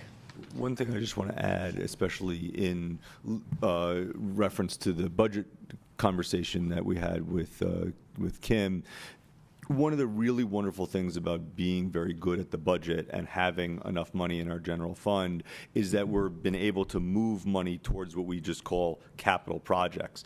That is in addition to all the other money that we've had. So when you see sometimes the budget showing, let's say we're down $5 million or $6 million, this board has been really, really thoughtful about how do we want to use our fund balance. And so when we have a lot of money in the fund balance, we want to make sure that we spend it down to an appropriate level, and this allows us to spend on things like these extra capital projects. So, if you see like last year's our budget was we spent more than we took in, we did that on purpose. We did it so that we could spend down the fund balance a little bit, but it allowed us to do these extra things that we weren't able to do previously. And so I do hope that the community and our students especially, but our families, really see the quality of the facilities in which our children and staff work in is coming up inexorably. Not just you see fences and playgrounds, and we're going to go through all that, but even the stuff you don't see, like a new boiler or new electrical, all of that is happening because, especially through Kim's guidance and the board's guidance, we've been able to be such good shepherds and stewards of the money, is we actually have this extra money to spend on things that we need to. Now, the flip side, I want to be very clear, and Mr. Wills can certainly tell more than anybody, the district, when I started, had almost $1 billion of deferred maintenance. So just put that in perspective, that the district itself had $1 billion that it needed to spend just to kind of come up to par. And that's why we're spending as much as we can on these facilities, because our kids deserve the best, our staff deserve the best. And so I'm really grateful to this, but I wanted to point out that that general fund money we are able to do that because of the way that we've been kind of really good with the budget and with ESSER. So Absolutely. Thank you for pointing that out. Vice President Lopez. Just a quick question. On the capital projects funding sources, is there a reason why you didn't include the bond? Yes, I kept that separate because we just had the bond presentation. So these are additional projects that are happening outside of the bond. So these are additional funding that we're using to complete other items outside of the 4 new schools and the 2 air conditioning projects that we did with the bond. Yeah. So that's why we didn't put it on this part. Thank you. You're And welcome. Just to add to Superintendent's point, I think, how many years ago, there was a bond proposal for $420 million that, of course, didn't pass. And that was because we needed roofs, we needed new schools, we needed boilers, we needed everything, right? So I think that starting in 2001, 2002, when we started building new schools with new Penn Gale and a lot of improvements to our current buildings, we're not up to par. And we still had other buildings that needed a lot of help. So I know that we sold at least 10 schools before and then have vacated a couple of others. So, I mean, it's a long haul. And so, I think we're doing things more carefully and with more thought, in mind. So, Yeah, I really and I hope. thank the team because at this point, started a little while ago, but now we're here. Yeah. Well, Yeah. Thank you. Yeah, I really want to thank this board and the facilities committee to recognize what we were doing. And that's really, you're right, the path was started, and now with the bond and with what we're doing, we're able to make it. And, this doesn't happen in isolation. You don't get brand new buildings without the community, without a board, without the staff really caring about this. So, I agree very much, Vice President Lopez. Thank you really for the guidance that we've been given, because it's really pretty great to drive down the streets and see these new buildings and these new fences and all the great things. So thank you. Thank New you. parking lots. New parking, it's coming. We got it all on here. New track at Everett. I remember when I first got on the board, I was like, what's going on with Everett's track? And look at you all here. Yep. Thank you. You're very welcome. So I'm just going to go through a few of the large bucket projects that we're doing. So obviously I talked about us doing 96 projects. I'm not going to go over all 96 tonight. I'm going to hit some of the larger projects that you'll be seeing. Air conditioning. We know this is, something that is very important to our students and our staff. So just to recap, in the summer of 2023, we put in full building air conditioning at both Averill and Lyons. This summer, we are putting in full building air conditioning at Kavanaugh. That work is happening right now. Just to point out the additional work that is also happening at Kavanaugh, we are putting in new ceilings, new lighting, new paint. They're getting new whiteboards, new tack boards. So we're doing a kind of a whole building revamp on the interior of that school. Cumberland, Forest View, Geyer Park, Pleasant View, Post Oak, the Sexton Annex, and Sheridan Road are all getting air conditioning this summer as well. So they are all getting not full building air conditioning at this moment, meaning kind of that what we would consider central AC, kind of like what we're currently sitting in. But we are going to be getting floor units and or window units in all classroom spaces for all students at all of those locations this summer. We are buying what I'll call they're not BTU, high output air conditioners for all of those spaces. So not even your traditional small window air conditioner that you're thinking of. These require a much larger electrical load. They're meant for the classroom spaces to pump out enough air for all of our students and staff. In the summer of 2026, we will be looking at doing full building air conditioning at Dwight Rich. So right now we are currently in the planning process of that with SES and with Chrisman. So right now Dwight Rich has partial building air. I'd say maybe a fourth of it has air conditioning. So we will be looking at making that a full building air conditioned space next summer. And then Sexton High School, we will be looking at adding additional air conditioning in the classroom spaces in the traditional building next summer as well. So Sexton is our last high school that does not have full building air conditioning. So next summer, we are looking to make some updates there as well. The funding for all of these projects come from the Michigan Healthy Schools Grant, Sinking Fund, capital projects, and the 2022 bond. So as we've kind of talked about different things, and Ben mentions, we pull lots of different sources of money. We go for grants. We take all of the opportunities we can to make these changes in our schools. The next bit is our fences. Last summer, we were able to do Averill, Cumberland, Lyons, North, Post Oak, and Willow at Riddle, and Wexford. This summer, we are finishing all of the rest of our locations. In addition, we did add a location of our Halleck Center, so we were able to put some fences there. Miss Cordelia is super excited about that. We have a lot of some things that kind of happen over there. As most of you know, we have parks that abut all of our school locations. So sometimes, people happen to have quads and dirt bikes in the cities and like to ride through properties. So we went ahead and put a fence up there as well. So we're super excited about that. Right now, most of these fences are already complete for this summer. So we're not even done with June.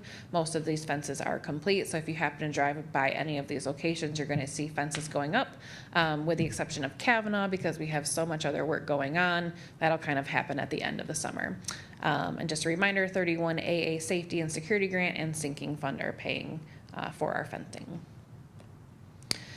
Next are playgrounds. So thankfully the board approved a bunch of playgrounds last summer, and you guys approved the rest of the playgrounds for this summer. So the picture that you're seeing here is at Geyer Park. Geyer Park's playground is now fully complete. This picture was taken at the end of last week. So we're super excited about that. If you get a chance to drive by Geyer Park, you can see their new playground. So we are completing the rest of our playgrounds at all of our locations. So all of our elementary schools will all have new playgrounds by the end of this summer. We are also adding at the Wood Creek location. So just as a reminder, our Mount Hope students were at Wood Creek while their school was being built.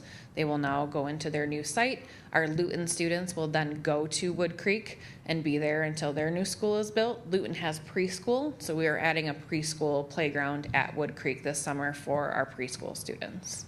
This is being funded out of Sinking Fund and our Magnet Art Grant Fund that also helped build a beautiful playground at Forest View. There we go. Preschool, so our GSRP classroom renovations. If the board remembers, we did 2 major renovations at 2 classrooms at Gardner last school year. We've continued that, and we are creating 2 new classrooms at Dwight Rich. So the pictures that you're seeing are at our old shop classrooms at Dwight Rich. For any of you that are familiar with the Dwight Rich location, we have started to turn those into our new preschool classrooms at Dwight Rich. They are almost complete. We just have a couple of things left that we're kind of checking off the boxes for. And then at Wood Creek, we're also creating 2 new preschool classrooms there, again, because Luton will be using the Wood Creek site while their new building is being created.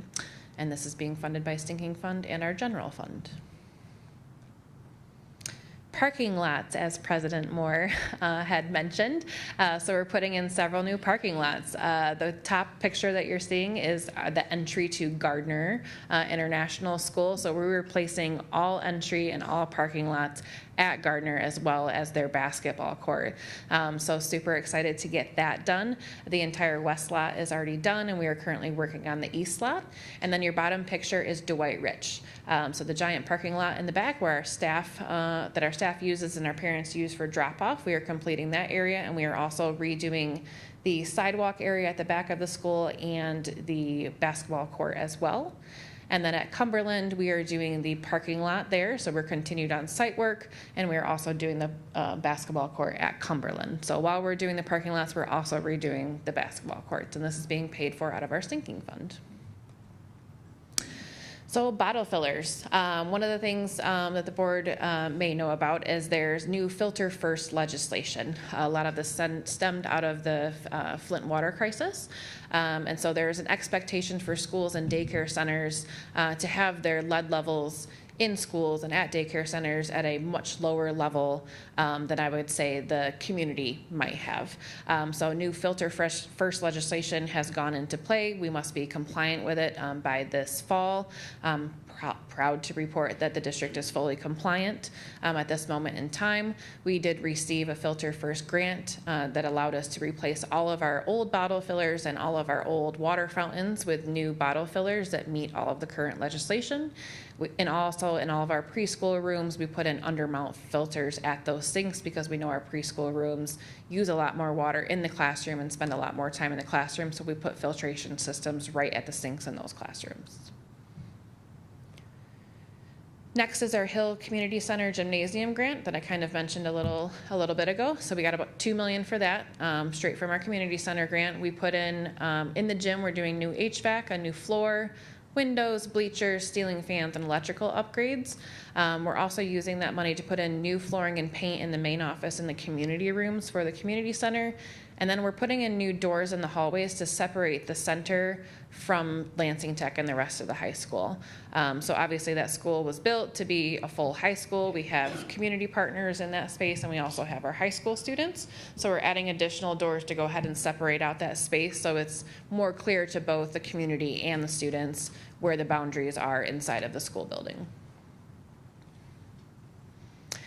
Then we have our $6 million grant. I had mentioned we did a little bit of work last summer, about $2 million, and we're doing the remainder, $4 million this summer of our CTE program.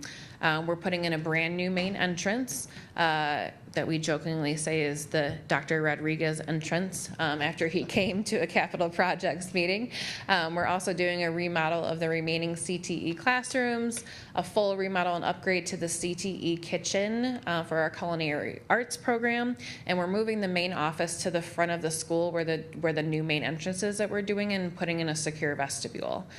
So all of that work is happening this summer and will be ready by the time that school opens up this fall. And we're super excited about that. I can't wait for you guys to see it. We'll start bringing some pictures over the summer as we go, but everybody that knows Hill knows that it's kind of a dark brick building. We are absolutely lightening that up and adding more storefront, and super excited for you guys to see what that looks like. Everett facilities. So we're doing the football stadium upgrades. We're putting in new summer lights this summer, or new stadium lights, excuse me. You guys approved that several board meetings ago. Thank you so much for that. One of the things I like to point out is that those lights are a lot of fun. I said I liked bougie earlier. I think this will be fun for the kids. We paid a little bit more money. It will be attached to different things that could happen during a football game. So if a touchdown is scored, if there's a great running play, the lights will kind of do a little theatrical thing out in the stadium. Didn't cost us very much more money, but I think it's something super fun for the students to get to have. So super excited about that for them. The new press box will come next summer. So we're currently working through design on that, and we'll be going out to bid for that sometime soon. And then again, the track upgrades. So I just wanted to mention this will be an MHSAA regional level track for competition. So we will be able to host regional level sports. It will be a 9-lane track. It'll have the amount of additional competition spaces that we would need to host, the new bathhouse, storage, concession building, and then we're putting in additional shot put and long jump areas there as well. And that was paid for out of the Everett Facilities Grant.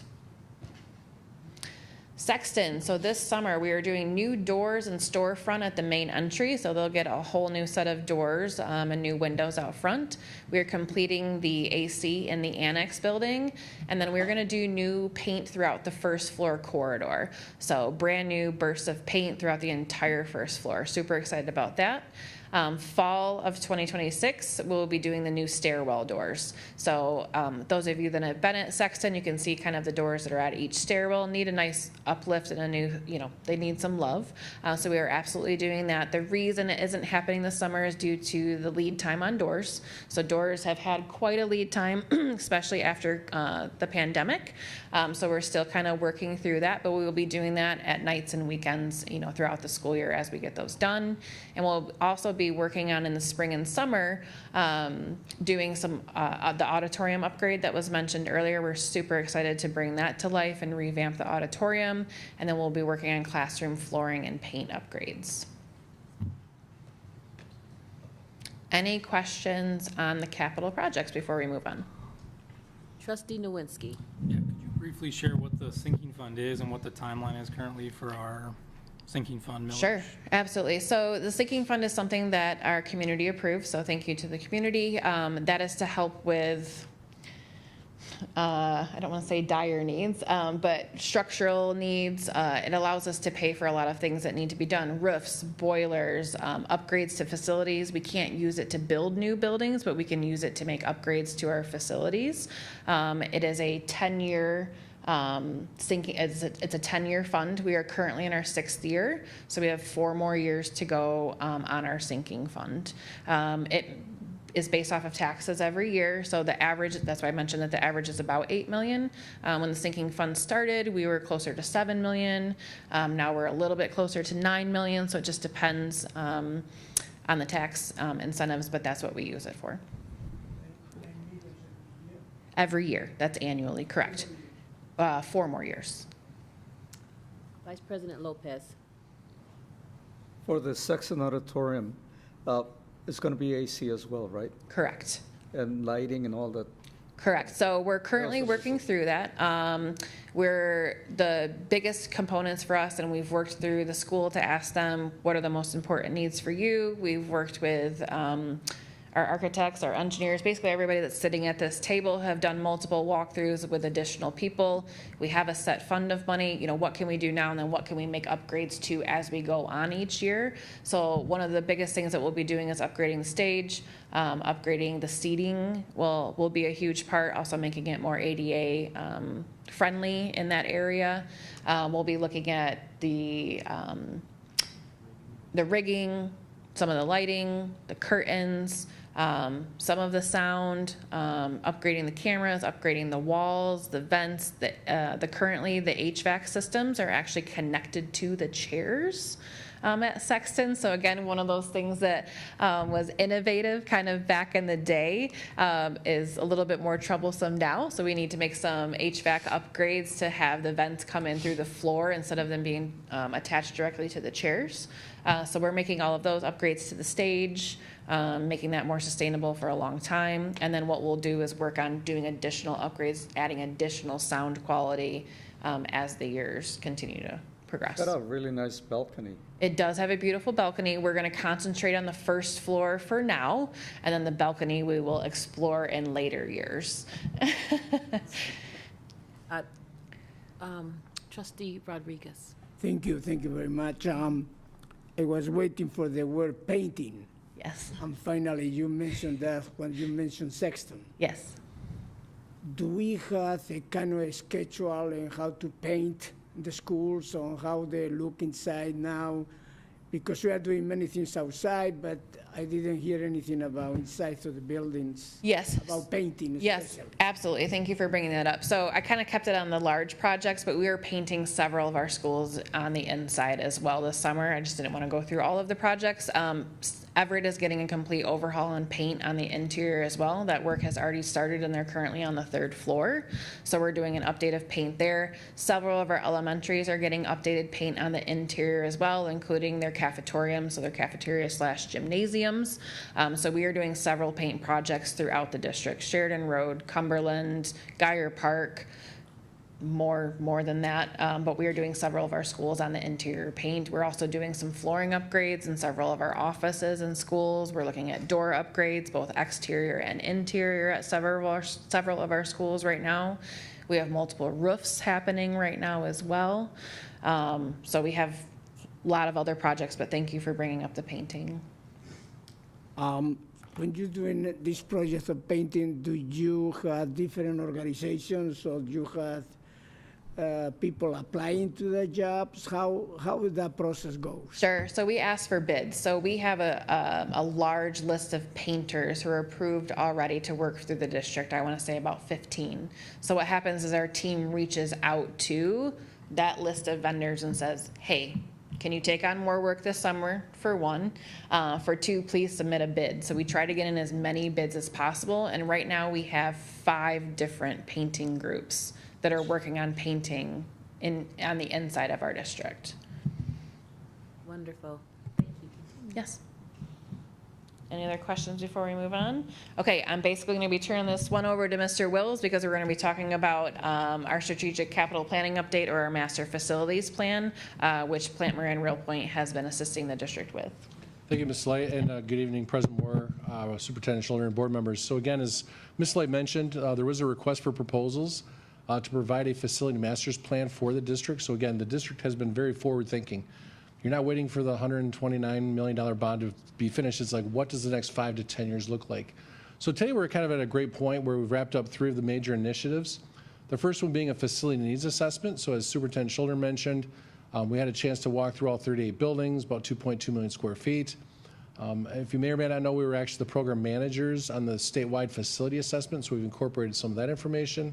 Had a chance to meet with the facilities team, technologies team, et cetera, to really create a 10-year capital look for your existing footprint. I want to be very clear, for your existing footprint. So if you decide to maybe renovate versus build, obviously that's where this corrects point going forward. We took a look at pupil enrollment, utilization, and financial modeling and strategies. But right now we thought it would be important to provide an update to the board of what does the next 6 months look like. Board interaction, community interaction, et cetera, going forward. So the first part was the facility needs assessment. So again, we walked over 38 buildings and sites. You've got 2.2 million square feet, hundreds of acres of parking lots, tracks, fields, et cetera. More importantly, our partners at Crispin actually did what's called a Matterport 3D scanning. So it's an amazing tool that facilities is going to have on hand to be able to walk through any building, any classroom, any storage room, and do a real lifetime 3D model like you walk into on your computer like you're standing there in that building. So if someone says, hey, I want to renovate the hallways at class or building B, you pull it up on the screen, you can actually see it. It actually provides the square footages. And then as a team, you can make some informed decisions versus having to physically go out there and walk the site. So again, thank you to the Crispin team for completing that task going forward. I just wanted to point out how important that is for us as an operations and facilities team. Sometimes something will happen in a classroom. We have flooring coming up. Something has happened to the wall. The bathroom is overflowing, that type of thing. We're able to pull, instead of sending somebody out to the site to take a look at that, we're able to pull it up on our screen, take a look at what's currently in that space, so it saves time.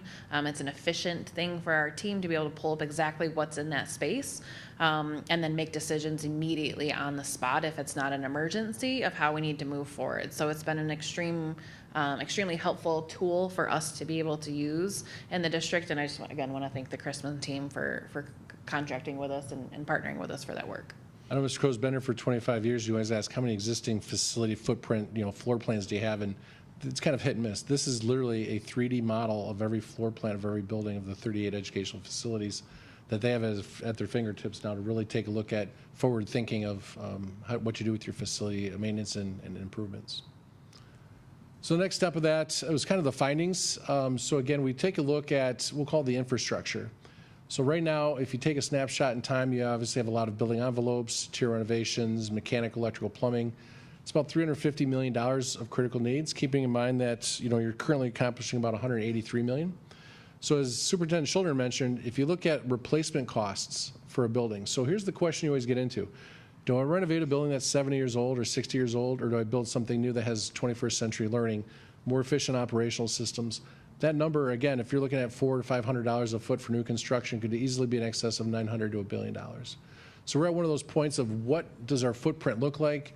What is our current capital need of infrastructure? And that's really the next steps is asking the community members and the board of what are those financial opportunities for improvements? Should we renovate versus build new? Do we utilize our sinking fund for the next 4 years? Do we potentially look at a next bond because taxable values are very strong here in the Lansing area? So again, that's about the capital need from an infrastructure critical standpoint. So that financial modeling, so we've been working with Public Financing Management, or PFM, who's the district's financial advisor. We've taken a look at when does your current millage rate potentially drop. So you've restructured some of your existing debt service, which is great. You're getting a better interest rate. You're saving tax dollar money from interests. But more importantly, because of the millage, current millage rate, taxable values, you may have an opportunity in the near future to consider another bond. What does that bond include? Again, that's part of this next steps. Ms. Slight mentioned a great thing, a sinking fund. Some districts do not have a sinking fund. Again, that sinking fund is tied to the taxable values. So as that starts to increase, you're going to see $8 million, $8.5 million, $9, $10 million, maybe let's say over the next 4 years. How do you prioritize that money as part of that capital? Another thing that's been continuing on is the Section 179D, or Inflation Reduction Act. We've actually helped numerous districts with these opportunities of credits back to the district, working with the architect and the construction partners for these projects. So as we start to wrap up in Mount Hope and Willow, would want to work with those business partners to see if, again, there's some opportunities. I think Ms. Slade did a great summary of the almost $40 million of grant funding. That's really just this last couple of years. And again, other funding considerations. So right now, as Mr. Alexa mentioned, you were the first district to receive the 11X consolidation study funding money, and then obviously the 12C funding. So there's going to be another round. I think that's what you're going to see coming out of Lansing, is helping districts really look at facilities holistically. So you've done a phenomenal job with that aspect going forward. So next steps, again, today is our board update. One of the things we were working with the administration team and ultimately with the board is who should be as part of the community and stakeholder meetings. You've done a great job previously with strategic planning reach outs, with capital planning with the 2021-22 bond. So again, kind of building off that success and working with those groups, really August, September, October, come back to the board in November with some preliminary findings and recommendations, and ultimately, as in the RFP, by December 2025, you wanted a final facility master plan recommendation with funding and facilities and things of that nature. So with that, I'll turn it back over to Ms. Slate or President Moore for any questions from that perspective. Thank you. And what does FPM stand for? It's a facility master plan. It's a really long title, and I sometimes say master facilities plan. There's lots of different acronyms, but yes. Yep. Thank you for that. So, Yes, great. Dr. Rodriguez. It is incredible, Madam President, to have the presentation and the progress of our buildings and how our buildings are ready for our students and to be the best place for them to be. My first question is, tell me 5 differences between Mount Hope and Sheridan schools. Educationally, what is better in Mount Hope that we don't have in Sheridan school? Currently, like the current Sheridan Road Elementary and the new Mount Hope? Yes. Yes, so one of the Educationally. well, I might be looking at you, Jessica, but I tell you the first one. yeah, I'll is ready for AI. The Mount Hope is ready for technology. It is. Better than Sheridan. It is. It absolutely Okay. is. So we have brand new school, brand new technology. One of the amazing things that I think that we've implemented at the new school, there's a couple of things. 2 of the things I'll point out, and then I'll turn over to Ms. Benafides as well to assist with this. One of the things that we have put in is what's called audio enhancement. So in every single one of our classrooms, a teacher will have a very small lanyard that is around their neck. There are speakers throughout the entire classroom. A teacher will be able to speak in their normal voice. So they won't have to use what we used to call teacher voice to project their voice out to the students. So they'll be able to save their voice, talk in their normal voice, and this will allow students to be able to hear throughout the entire classroom, no matter what their hearing levels may or may not be. The people who invented audio enhancement actually had several different students that had hearing disabilities. And so they created this company to be able to allow students at different disability levels and hearing levels to be able to hear their teacher better. So that's one instructional thing that will assist teachers. One of the other things that's not necessarily instructional, but I'm going to go ahead and say it because I'm super happy about it, is we've kind of removed keys from teachers for their classrooms. So we've put in swipe card access at every single one of our classroom doors. So we will not have to worry about keys and the hard keys, the brass keys, potentially getting lost, moved, changed in between employees when employees leave, that sort of thing. It will be directly hooked up to their key card access, the same one that they would use to get into a parking lot, into the school. They'll be able to get into their classroom with their key card. So those are 2 things I'm super excited about, but I can also help turn it over to Jessica, and she can assist with some of the other instructional things. Very excited about Mount Hope. A couple of things that in doing the walkthrough that I noticed, especially having been the principal of Sheridan Road, so I definitely could compare apples to that, is the cafeteria at Mount Hope has a full stage. And so therefore, it will be wonderful to do all school assemblies, plays, whatever it might be that kids could perform and do things with their full-size cafeteria. There's a cafeteria and a gym.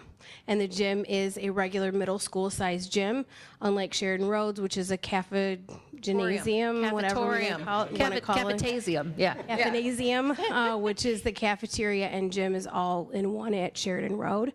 The other thing that I really noticed about Mount Hope, of course, the reading nooks, which are these amazing, the little blue boxes that you see, are really cool reading spaces in each of the classrooms.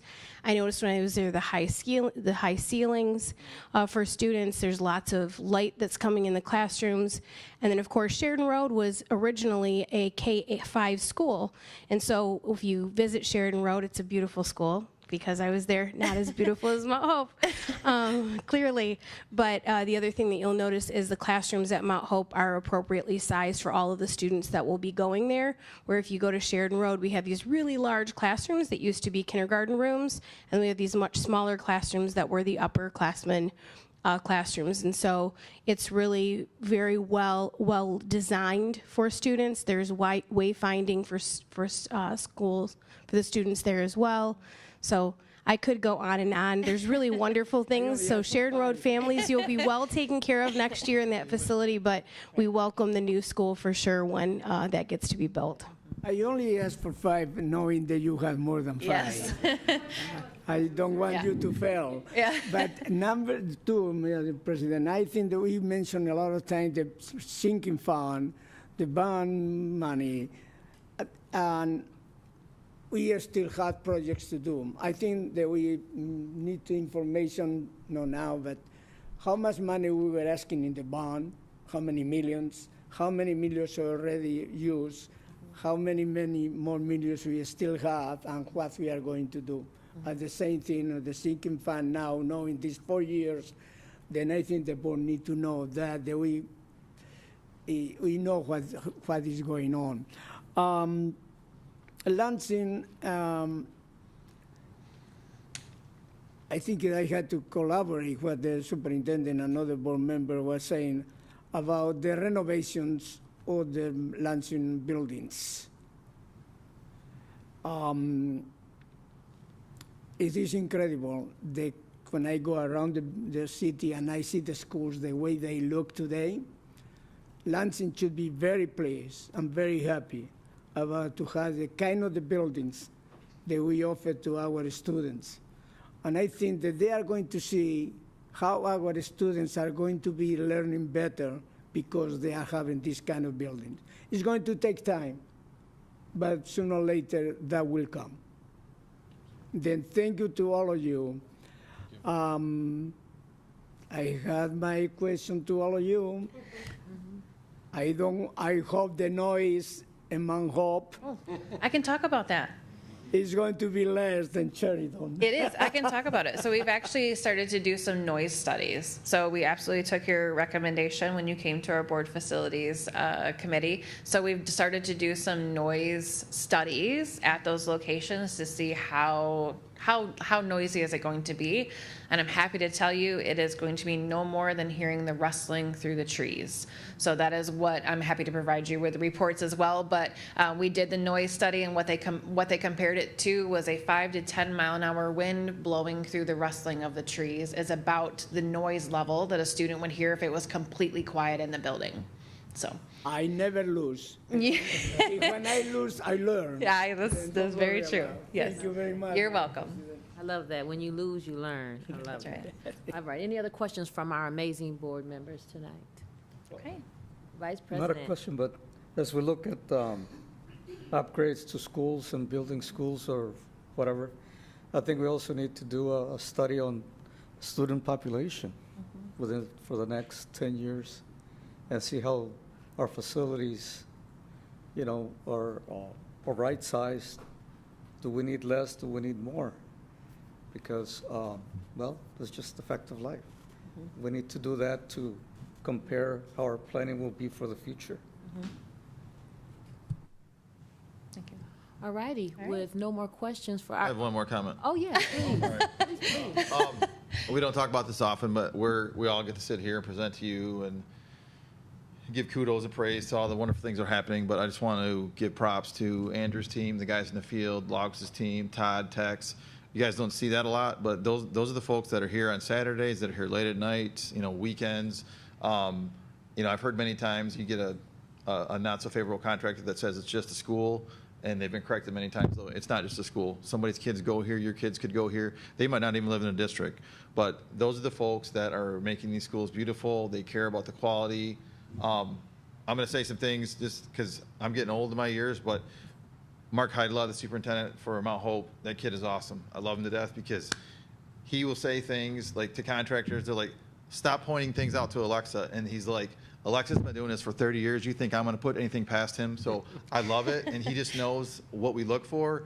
And I'm like, if I don't catch it, Christina's going to catch it. Todd's going to catch it. Tex is going to catch it. So, you guys are getting some amazing schools. And I just really want you to know that there is a love for LSD, and they're really damn proud of the work they're doing. And I want to give Andrew's team and Laux' team and all the smaller contractors props, because you have some really damn good contractors out there that are taking care of you guys.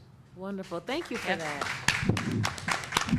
And I could feel the passion in your voice. I love what I do.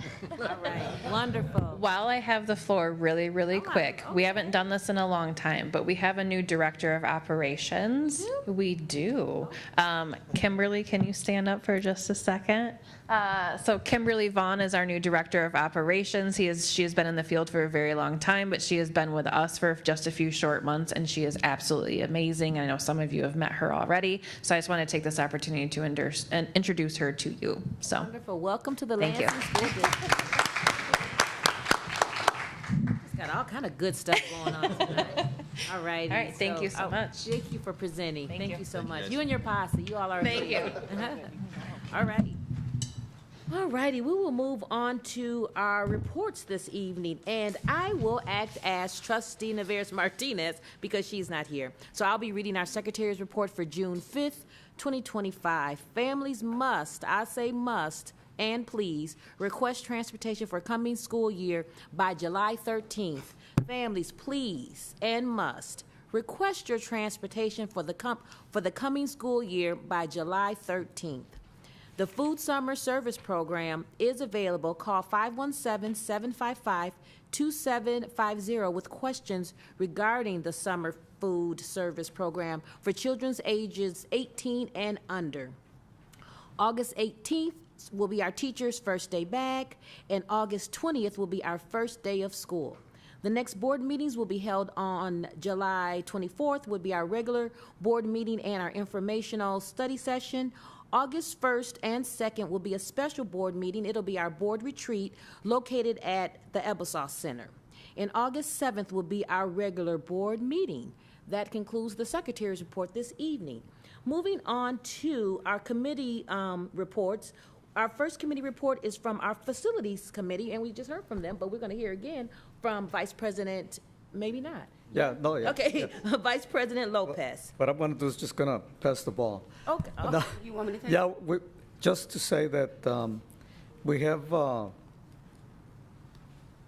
2, 3, 4 items that we're being asked to approve, and those are for from Laux, Sexton, RTU, and door replacement.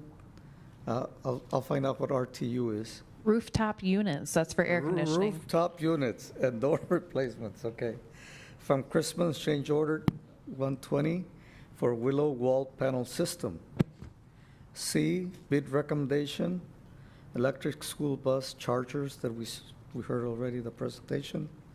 And D, bid recommendation for Sheridan Road elementary room renovations. And do you have any questions or to give us some highlights? I'll turn it over to Christina. Sure, happy to talk about them. Thank you. So for the EO charging, obviously we went into that during our sustainability update, so I'm happy to take any additional questions. Also put together a document for you explaining the entire RFP process that we went through and how we ended up with EO. For Beckering Construction for Sheridan Road Elementary, what we're doing is taking what is currently the library. We are going to move the library to another location in the building. So I just want to make sure we reiterate, we will continue to have a library at Sheridan Road, but we are going to take the library and divide it into 2 classrooms. So kind of as Ms. Benavides mentioned earlier, Sheridan Road was meant to be a K-5 elementary, but now we have 4th through 8th grade or 5th through 8th grade at Sheridan Road, more of a middle school environment. So we're needing to create an additional space there as well. So we're dividing the current library into 2 classroom spaces. So ultimately we are adding 1 additional classroom at Sheridan Road by doing this recommendation. It came in at one of our lowest bids. This is a company that we have not worked with before, but we have heard good things about them through our partners, some of them that were sitting at the table with me presenting earlier, and they have worked in other districts as well. Just a reminder, it's a good thing for the district to have multiple partners to work with, especially when we have a lot of projects going on. The change order for the Sexton RTU, again, the rooftop units and door replacement. So we already have some work going on at Sexton with part of the air conditioning, with electrical, and the storefront. This is to go ahead and furnish and install all of our doors in the existing frames. So some of the doors that I talked about at the stairwells, to add that onto their scope of work and add in fire rated glass and door hardware. Doors have, a long lead time, so we'll be doing work with Sexton during nights and weekends as well as the school year continues.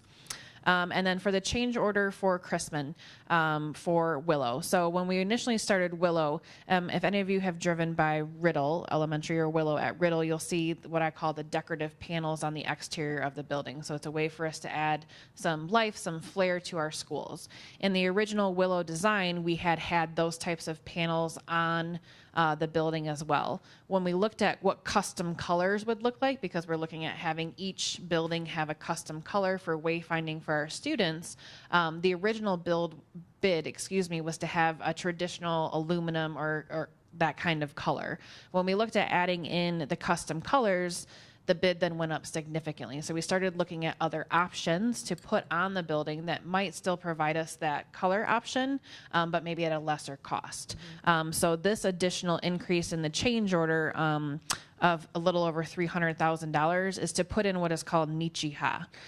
So there's a Wendy's right up the road. Sometimes if you see Burger King, some of these are the easiest buildings for me to kind of describe. It almost looks like a wood grain, a panel system kind of on the exterior of some restaurants. It's a very smooth, sleek, and that's actually a panel system. So we're choosing to use that system instead of the metal panels, because the metal panels would have been much more to do a custom color than the $300,000. We would have been looking at $500,000 to do the custom color. So we decided to go with the Nichiha colored panels instead. So that is that change order that you're seeing, is to flip to the Nichiha, not do what I would call the stainless steel normal colored panels on the outside of the building, but add those pops of color for our students.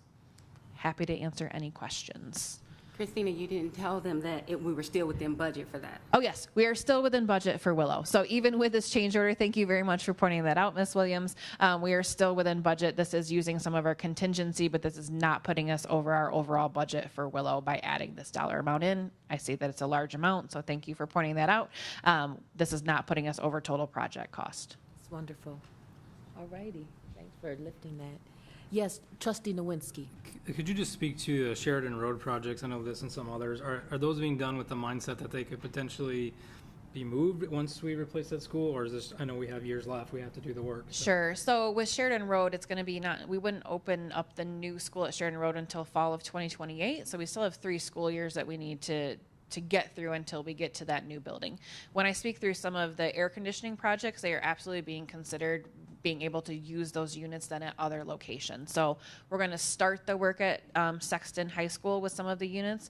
As we look at maybe some of these new builds, and we would take some of these units and then use those at other locations as we move through the project. So thank you for raising that. Thanks. All righty. All righty. Well,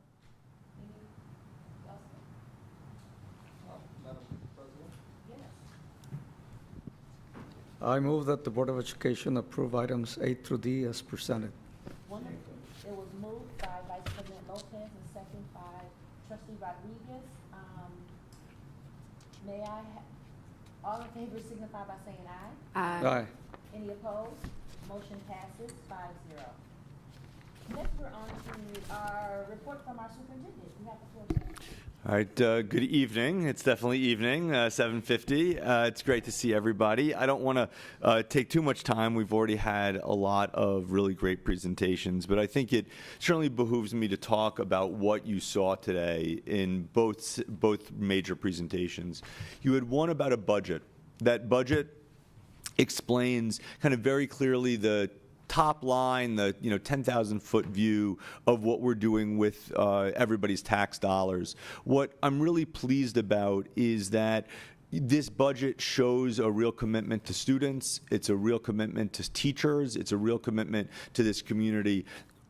You might be reading newspapers of other districts that are cutting their budgets, even firing staff, letting go of people. We're not in that position. The Lansing School District has a really strong budget, and I'm really proud of that. Not only the work of Kim Adams and her team, but really this board and the staff and the community for allowing us things like the bond and sinking funds, and also just winning literally tens of millions of dollars worth of grants. That consolidation grant that they talked about, we were the first district in the state to win the first part and the second part. All of the great green initiatives that you see, when you win these grants and you get to use that money, it can be used to offset kind of other things that you might have spent general funds for. So, we're in a really, really good place right now, and that allows us to have, one of the highest starting salaries of teachers in the entire mid-Michigan area. It allows us to pay our people well. This board signed a terrific contract with our LEA members. That was a new, huge contract for them. When you're good stewards and shepherds of the dollars, you're able to remunerate your staff in ways that they deserve, but also then, of course, give them places in which to learn and to teach. And so I hope that people see this budget really, really kind of in a positive way, and that we have been able to push more money into classrooms. We've been able to have more adults in schools. So many of our schools now have, an extra assistant principal or a dean or a behavior specialist or assistants or, an extra special ed teacher. All of those new people who are built specifically to help support our kids wouldn't be available if we weren't doing well with our budget. And so it's really something to be proud of. And we're already seeing some positive things. Our, embargoed, so I don't want to go too far, our embargoed M-STEP scores look good. Certainly our NWA scores, which are not embargoed, look good. We almost doubled math scores, over the last couple of years. It's a long process. We certainly have a lot more to go. But, when you push money into classrooms, when you hire more adults to work with kids, the outcomes are usually quite positive. And then, of course, that's the academic side, that's the budget side. But then you saw a great presentation about all of the extra work that's being done in Lansing. And, I really do want to say to the community, come see for yourself. It's all well and good for the superintendent who gets paid to say stuff like this, to say how great the school district is. But it's a lot different for the community to see it with their own eyes. And, for however many years you might have lived in Lansing or whatever your relationship with the school district is, I really want to make sure that people are seeing this incredible new Lansing. I remember I was at a board strategic plan meeting. Maybe it's my first year, second year here, and we were talking to this wonderful person, and he had such negative thoughts about the district. And I was saying, well, where did all this come from? It was like, well, in 1989, my third grade, I was like, look, man, in 1989, your third grade teacher, I can't speak to that. But let me tell you about the great things that are happening right now. And through that one-on-one conversation, that person who ended up really changing and being a very positive person for this district, because we have to go and we have to tell this community about the great things we're doing.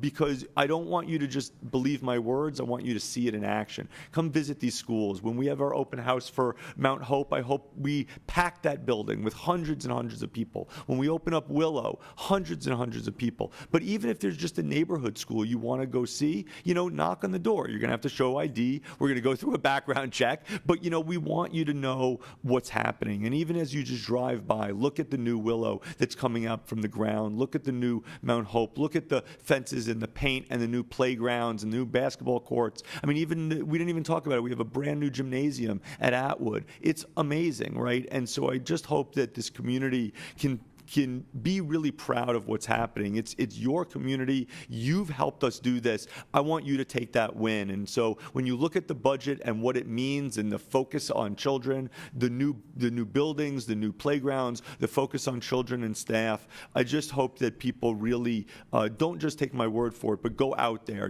Email me, text me, email the staff. If you want a tour, if you want to see something, please let us know, because it really is quite special.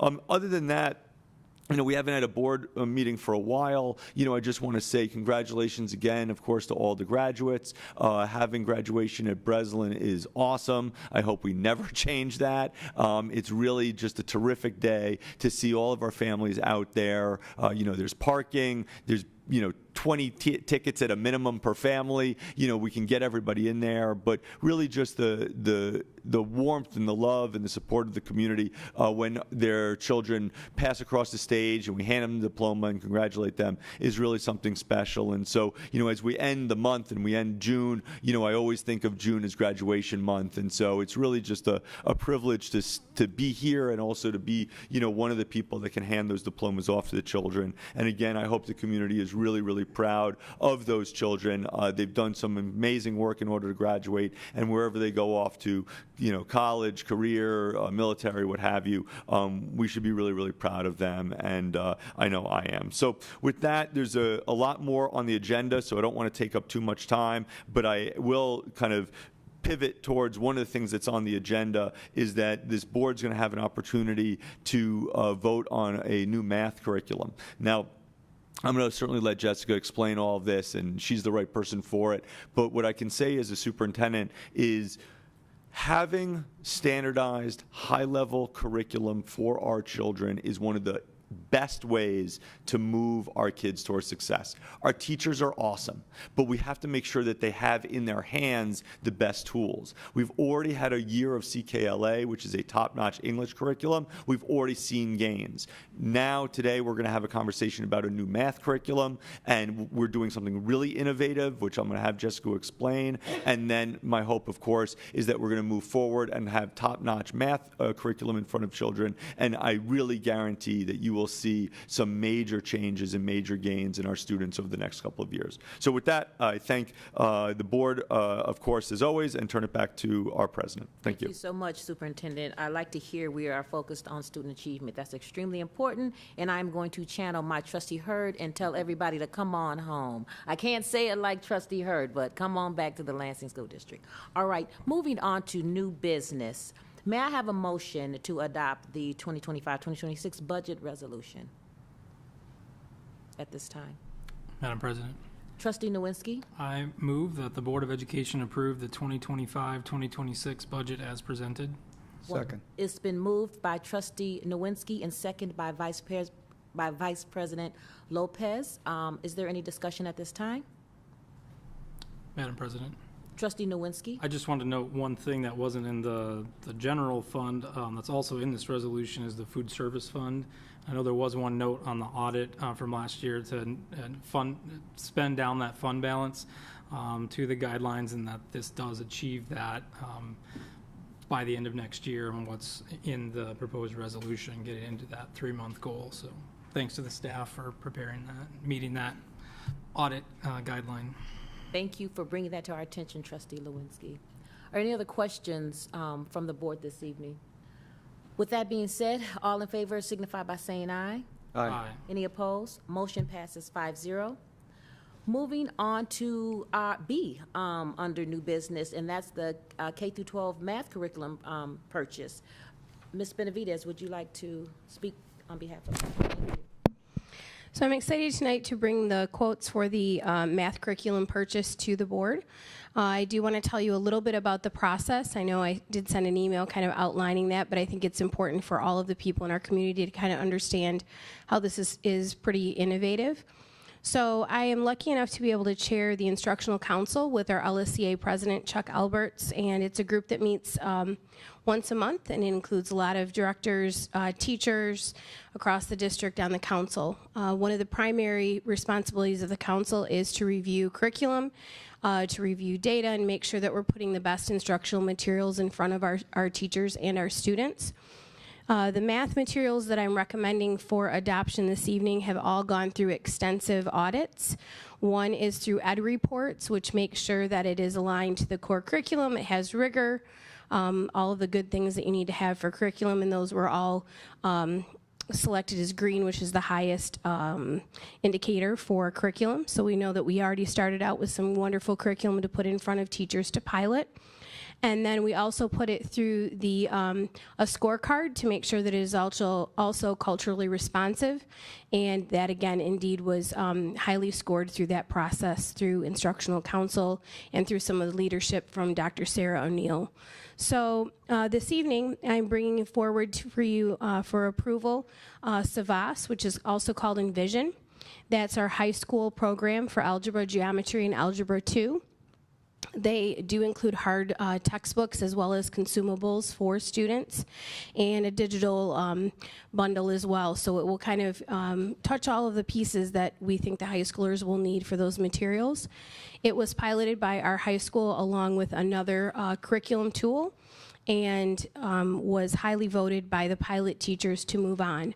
The unique thing about the way that the high school teachers treated this was we typically bring it to our high school steering committees once a month, and that's really wonderful, but sometimes people can't attend or it's after school, and so they utilize some of our DPPD days to get together as whole departments across the entire math department, across every high school, to be able to have meetings very frequently about how the pilots are going, what are they recommending.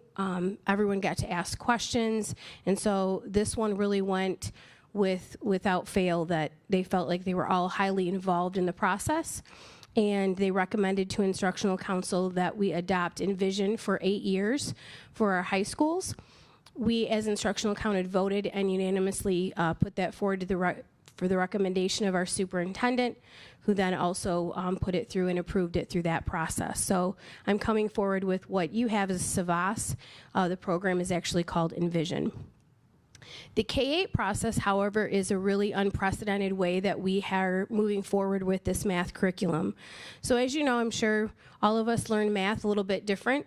If you can watch lots of things on Instagram, there's lots of shortcuts and different ways that you can learn different ways to do math. And what we found was the two curricular tools that we put up for pilot, which was KIDM, or illustrative math, and then we also had McGraw-Hill Reveal. They're really quite different in their mode of instruction. One is a much more traditional approach, but is very highly scored across the nation for student achievement and for students understanding the math curriculum. And then there's KIDM, which is illustrative math, which is more problem-based math. And it is a different way of teaching math, also with the traditional problem solving, but giving kids more time for conversation and problem solving kind of at the front end of the lessons. They're both, again, highly regarded across the nation, highly scored. If I had to say there's one better than the other, I really could not say that. They're both very well put together curriculums and meet all of the Common Core state standards for math. However, when teachers pilot it, they were torn. We had very much two camps of, I really love the way I love illustrative math, I love the problem solving, I love the way the lessons are structured. And then we also had teachers that were all in on Reveal. This is great, I've seen great gains for our students. And when we came to instructional council and we reviewed the vote, we had over 35 teachers pilot this across kindergarten through 8th grade, which sounds really great. But we only ended up having 16 teachers complete the full pilot and vote. So we were torn, right? Because we have 250 teachers teaching K-8 math. And we really, as a council, did not feel comfortable having 16 individual teachers making that decision for all of the 250 that would be impacted by this decision. So what we decided to do as a council, we brainstormed, we were trying to figure out what we needed to do, next steps forward. And what we ended up doing was we had the vendors put together some videos for our staff. We put it out to every single math teacher in the district, kindergarten through 8th grade, to be able to watch that. We had the hard materials, the books, the TEs, all of the materials that came with them at the Halleck Center so they could come and see the different math materials. And then we had open office hours through Zoom where they could come in and ask any of the questions that they wanted. Then every teacher was invited to, again, put a vote forth. And then their school improvement teams at each of the individual schools decided which math program they best met their students and their teachers where they were with instruction, where they felt that that was the best match for their classes. Again, knowing that the district would be thrilled with either of these because they're very top-notch curricular materials. So moving forward, we have Geyer Park, Gardner, Mount Hope, and Capital Area K-12 that would like to move forward with illustrative math, which is your KIDM vote that you have in front of you, or quote that you have in front of you. And then we had all of our other schools outside of those 4 that chose Reveal. And that also is in your packets. So for next year, we have a 1-year quote that we're moving forward with instead of the 8-year quote that we're doing for the high schools, because we really want to see how these 2 programs are in our schools. We're going to be collecting data. We're going to be interviewing students, interviewing teachers. And at the end of the year, we're going to need to make a decision, again, through instructional council, and that decision will be one of a couple of things. If we see really wonderful data with one or the other, and they seem to be going well at their schools, then we will let the schools keep 2 paths. So we will have 2 math curriculums in the district for kindergarten through 8th grade. If we see that one really outperforms the other, then through data, we will determine then that that will be the program we will move forward with for years 2 through 8. So that is why we are doing a 1-year K through 8 implementation. It'll be a full implementation, though, where every teacher and every school will use these curriculum materials, and we will have a full professional development plan, which is also included in the quotes for you this evening, for each of our teachers to be able to take part in throughout the entire school year to make sure that it is implemented with as much fidelity as you can with a first-year implementation.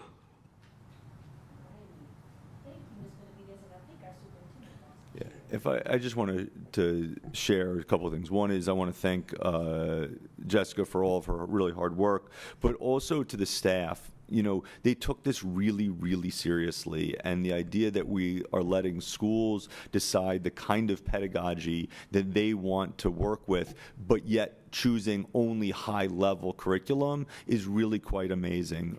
You know, having spent, you know, my entire career in education, it is possible to have 2 really good incredibly high-level curriculum that think of things differently. And there are different pedagogies and there are different ways of working. And the fact that our staff was so invested in this is really quite wonderful. Historically, districts will pick, you know, one curriculum and say everybody use it. But the idea that we could do a year of schools that want to do a certain curriculum to do it, and then to see how it works. And, you know, what's nice about our district is our district, you know, we can look at the data throughout and we can see what's working and what's not. So, you know, it's really, I want to thank Jessica. I also want to thank Chuck Alberts, the president of the Teachers Union. I want to thank the Instructional Council. I want to thank all of the people that were part of this, because what you saw were 2 great programs, and there were rationales for both from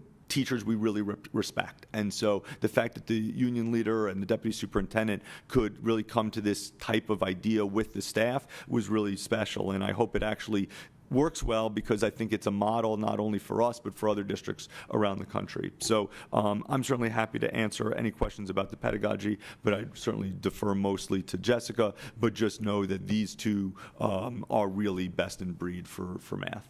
All righty. I have a With couple- that being said,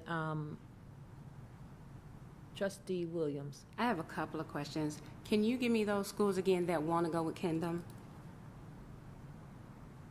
Yes. There's a delay here. Geyer Park, Gardner, Mount Hope, and Capital Area Online. Of those 4 schools, how many are on our, are we looking at for math testing scores that have had below math testing scores? So 3 of those 4 schools were on our partnership list. Okay. And then I know that we said that the high schoolers are going to be doing the Revel or the Envision. I guess my question or concern, because I remember sometime we talked about going to a standard unilateral where everybody's on the same curriculum. And so with that, if the high schoolers are going to be doing Revel, why aren't we going to also have our K through 8 so that that transition will be smoothly and everybody's learning the same thing versus these 4 schools being able to choose? Because again, they start one way, then they get to and then you have to kind of reteach it.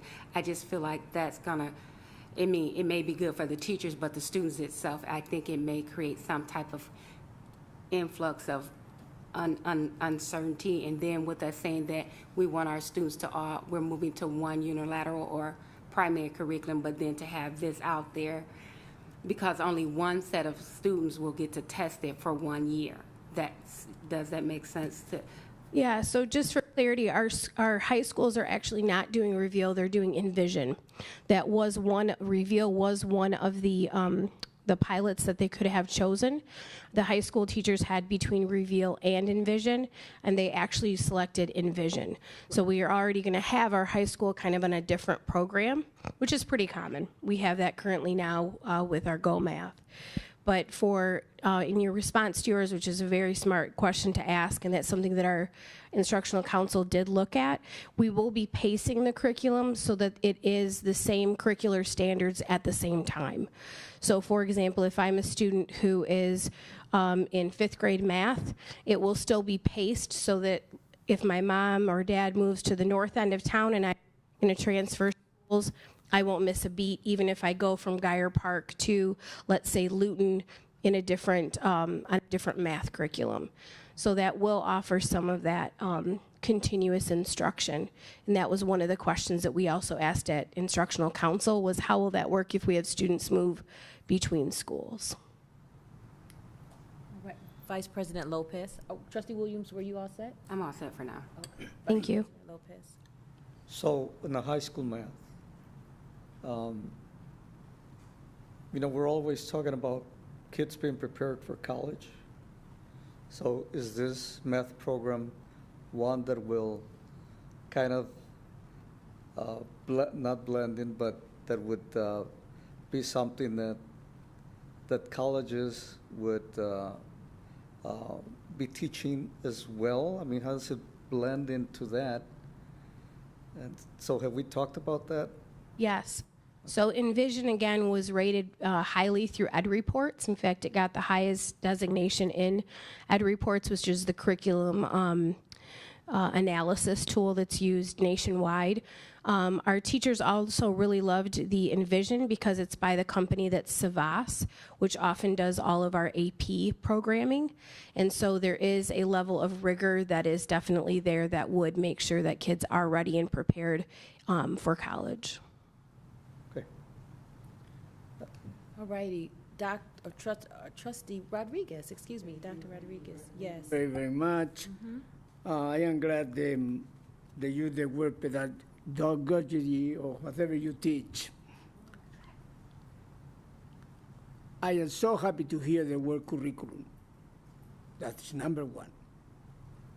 Because a distance of the curriculum is more than to have a book. I had several questions because that was one of my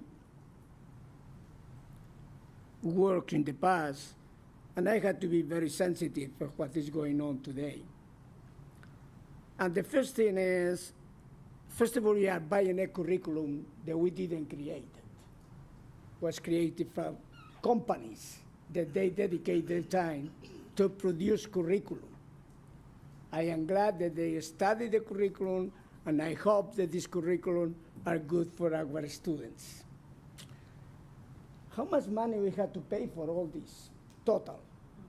Great question. So for all of the quotes that we have put forth in front of you this evening, the total is $1.2 million. $1.2 million.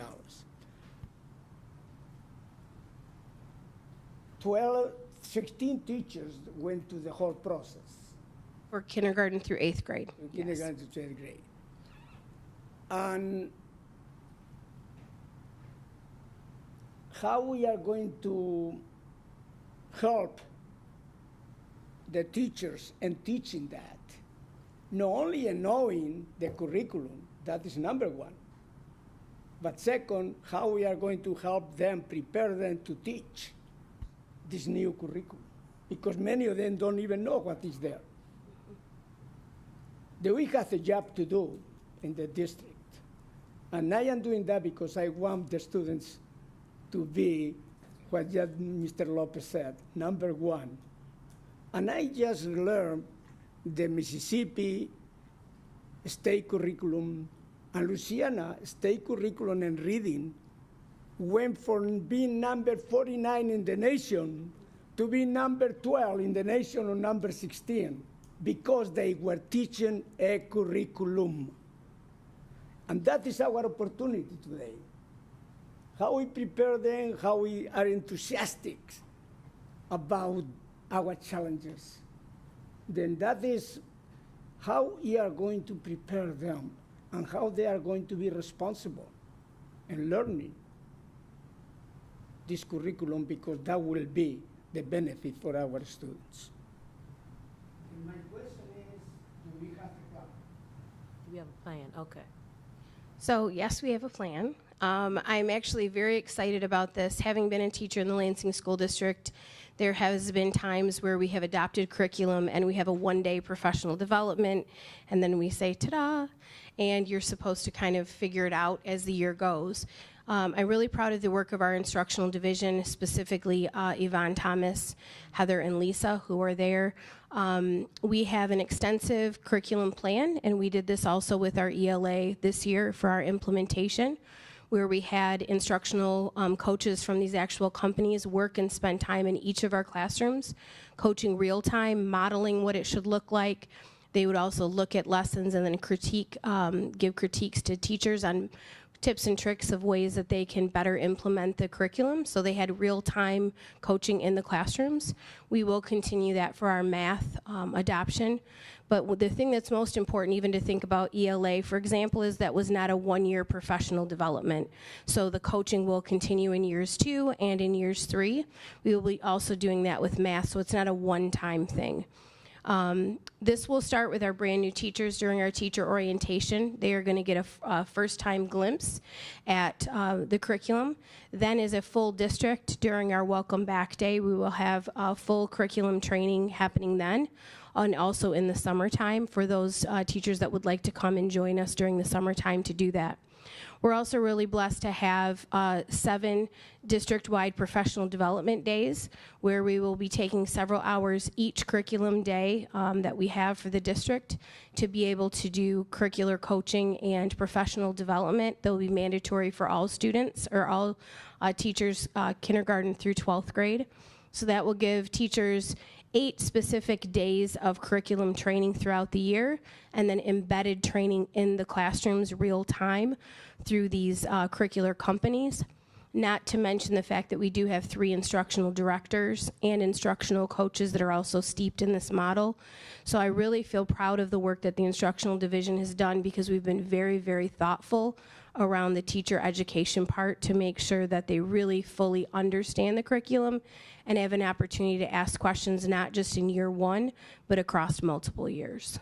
Thank you. And also, are we going to have testing our students, that they were testing to see that our students are learning the curriculum?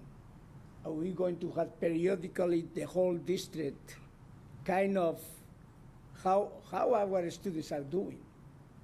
We had the opportunity, having a new curriculum, to advance knowledge in our students. And I think that we don't know if our students are learning, we are not going to change the way we are teaching. Then do we have a plan to find out if the curriculum that we're supposed to teach are learning by the students? So we are implementing common assessments. We started that this school year, and then we'll continue again next school year with common assessments, which are crosswalked against our standards. And so then each time a student takes a common assessment or summative assessment or quiz, we can then compare them across grade levels, across teachers, to make sure that we're making sure that each standard is actually taught, not just covered. And so we can very much see, for example, in a math test, if number 2 is missed by all of our students and that's aligned to a certain standard, then we need to make sure we reteach that standard to make sure students get that. So we are crosswalking our assessments with the standards, and then that way we can even get down to the layer of inviting students for tutoring or tier 1 small groups based on the standards that they've either mastered. They might even need enrichment if they've already gotten that standard. What can we do to enhance the learning if we're going to take some more time on those particular units of study? Then finally, I think we will ask the superintendent in about, I would say by November, to come back and tell us how the curriculum is going. All righty. How the teacher are prepared. Mm-hmm. What kind of difficulties we found, and how modification we need to, or how much money we had to put there, or how more people need help in order to be successful. Because just to continue the same is not going to change. That's right. Then I hope that is the kind of the collaboration that I'm looking for. Then in 3 months, 4 months, good time to come back and have a dialogue and have to show the community that this curriculum is helping our students, or we are doing as much as possible to help them. Thank you very much. Thank you. To you too. Thank you, Dr. Rodriguez. Yes, If I can Trustee circle Williams. back. Mhm. I guess I have a couple of questions, because in looking at the breakdown, I only saw about 14,000 set aside for professional development. I think if we're going to be implementing that, that needs to change, because it should be continuously ongoing, and that money needs to be there where people may not be able to have the 8 hours to do, but they can set aside some time with that coach one-on-one afterwards. Second question is, how soon will the curriculum be in once the voters made it? Because then I have a third question. That's why I'm here tonight, because this is really the linchpin. We need to make sure that our goal for ordering was July 1, so this still puts us in range of that. It depends on the particular company. We are anticipating the curricular materials to be here between the 3rd and 4th week of July.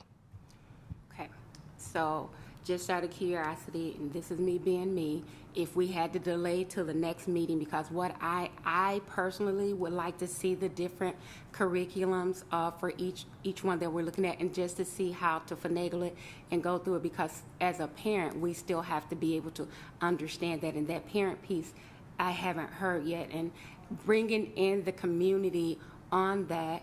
And then my final question / suggestion would be, from those schools that are going to be using that program versus our other schools, I would like to see us just do, I know everybody's going to be doing it, but have samples where these kids can come in and show us what they're learning. I mean, we need to have everybody involved, and especially with the new curriculum being involved. I like to learn. I'm always going to learn, I think, until they bury me, and I might learn while I'm dead too. But I think bringing the parents in, bringing the students in, everybody having a say, because sometimes we just say, here, you're going to do this, and kids are like thrown off, and I think we've heard that in prior meetings before. So I would even dare to say, even if we can start identifying young people, even though everybody's going to be doing it, that we're going to say we're going to target these group of kids. They're going to be our sample set compared to this, if that makes sense. Absolutely. I'm actually glad you said that because I didn't want to overwhelm the board with too much information tonight. This year, we actually did an open house for all of our families, parents, teachers, whomever wanted to come out, and we actually had a decent turnout so they could actually look at all of the various curriculums and even cast a vote of which of the original pilot materials they felt would be the best for their students. And then throughout the school year, I really want to give kudos to our pilot teachers. It's a lot of work to pilot and to be accountable for reporting back and creating the summary documents and et cetera. So there is no additional pay unless it's outside of contractual hours. So I really want to say kudos to our pilot teachers. One of the things that the pilot teachers did as well was they did survey the parents during the pilot period for the samplings of students like you're talking about to say, what is your child coming home and saying? Are you seeing these materials at home? Do you think it's benefiting your child? So the parents did have a vote during this process as well did our students. And so the pilot teachers also surveyed the students in their class to say, if you had to pick a curriculum, which one would you pick? And it was really funny because not unlike, when teachers are really excited about something, their students are, but it really seemed that the students were split just like our district is around which of the two curriculums that they really liked best. To answer your last question around if we were to delay this any longer than this board meeting, we probably would be in jeopardy of putting this in the hands of kids and teachers for the beginning of the school year. All righty. Madam President. Well, if there's, Trustee Nowinski? Yes, I just had a few more questions. A few might have been answered. One, I also had some concerns when hearing the decision was two different curriculums and how that would work out. I can see some benefits with that. One was, what would happen across the district. You've answered that. Pacing guide is helpful. I'm curious on the rollout then. We'll have to have some staff obviously kind of focusing on one curriculum and some on another. Will that mean we'll have to have some staff doing both, or will all of the training staff be involved in both? How will that work? So we will have identified staff for both of the programs. Our instructional coaches really are by school, so they will be more steeped in one of the programs than the other. But as far as our professional development days, we've already made sure that the trainers are available for those times. And so if I'm a Geyer Park teacher, I will have access to that training. And if I'm a Luton teacher, I will have access to that training. So I don't think we'll be spreading the resources thin because we do have multiple presenters across the district. Thank you. And I guess in connection with that would be, we're purchasing a curriculum, which is not, the consumables will be there either way, but all of the kind of the materials and all that we're purchasing for these 4 schools to do a separate one. If they were to choose not to go forward with it because we see benefit in the other one, those are kind of sunk costs for us, or is there a way to repurpose those, or what does that look like on this 1-year kind of trial period for either of them as opposed to spreading this out over 8 years? So because these curriculums are newer curriculums, meaning that they're up to date, we actually it would be very easy to have buyback from the curricular companies. We've done that even with some of our Go Math materials that were left unused for whatever reason. So we would have buyback, and there are some materials that are cross that would apply to both. But that was considered because that was something the instructional council we were also concerned about as well. And then you kind of touched on this, but I was curious what the barriers might have been to getting more teachers to complete and vote in the pilot. Obviously, if it's a voluntary thing and it's not there, that's probably the major one. But were there other factors just for our knowledge? So why didn't we get more teachers to that point to give input? So I think the biggest barrier, and it is actually something that we are trying to work through, hopefully with this next series, is when you adopt a curriculum, there's what we call end of life. And so Go Math end of life actually began last year. We could not adopt and pilot ELA and math in the same year. So we were lucky enough that we were able to extend our math materials for 1 more year. And we really think in our department that was the reason, especially at a high school, no big deal. If you're a math teacher, you're a math teacher, right? That's the curriculum or the subject that you teach. But as an elementary teacher, you teach both ELA and math. And so we heard from many teachers that they were hesitant to do the pilot because they really wanted to learn the new ELA curriculum, but there was no way for us to extend for another year because Go Math was already at end of life. So then that's an interesting point. So the question about if we were to delay this and we'd be, living with the current materials then for another year, you're saying we're already a year beyond what we had originally agreed to do with Go Math? Yes. And so we really don't have the option to continue with that? Okay. No. And so we are hoping that by having this 1 year, that we will be able to then do an 8-year, and then we will be what we call off cycle, so that next time when we go for another ELA or math curriculum, we won't have that overlap for elementary. So the hope is this 1 year and then the following And year, then a full 8. 8 years. Yes. Okay. Thank you. Wonderful. Great questions, everyone. All set? All righty. All right. Can I have a motion? Yes, Dr. Rodriguez. I move that the Board of Education approves the K-12 math curriculum adoption purchases as presented. It's been moved by Dr. Rodriguez and seconded by Trustee Williams. All in favor signify by saying aye. Aye. Any opposed? Motion passes 5-0. Moving on to C. A FOIA appeal. The Lansing School District, we received a Freedom of Information Act request by email dated May 2nd, 2025.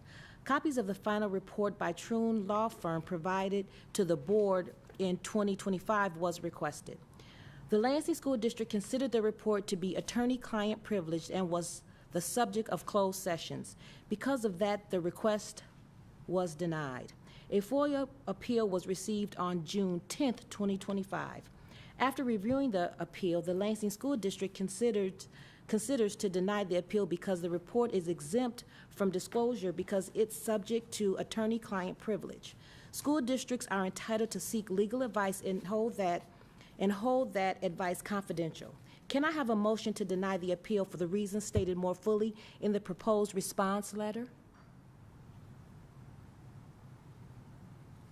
Madam President, Trustee Nowinski. I move to deny the FOIA appeal for the reasons stated in the response letter.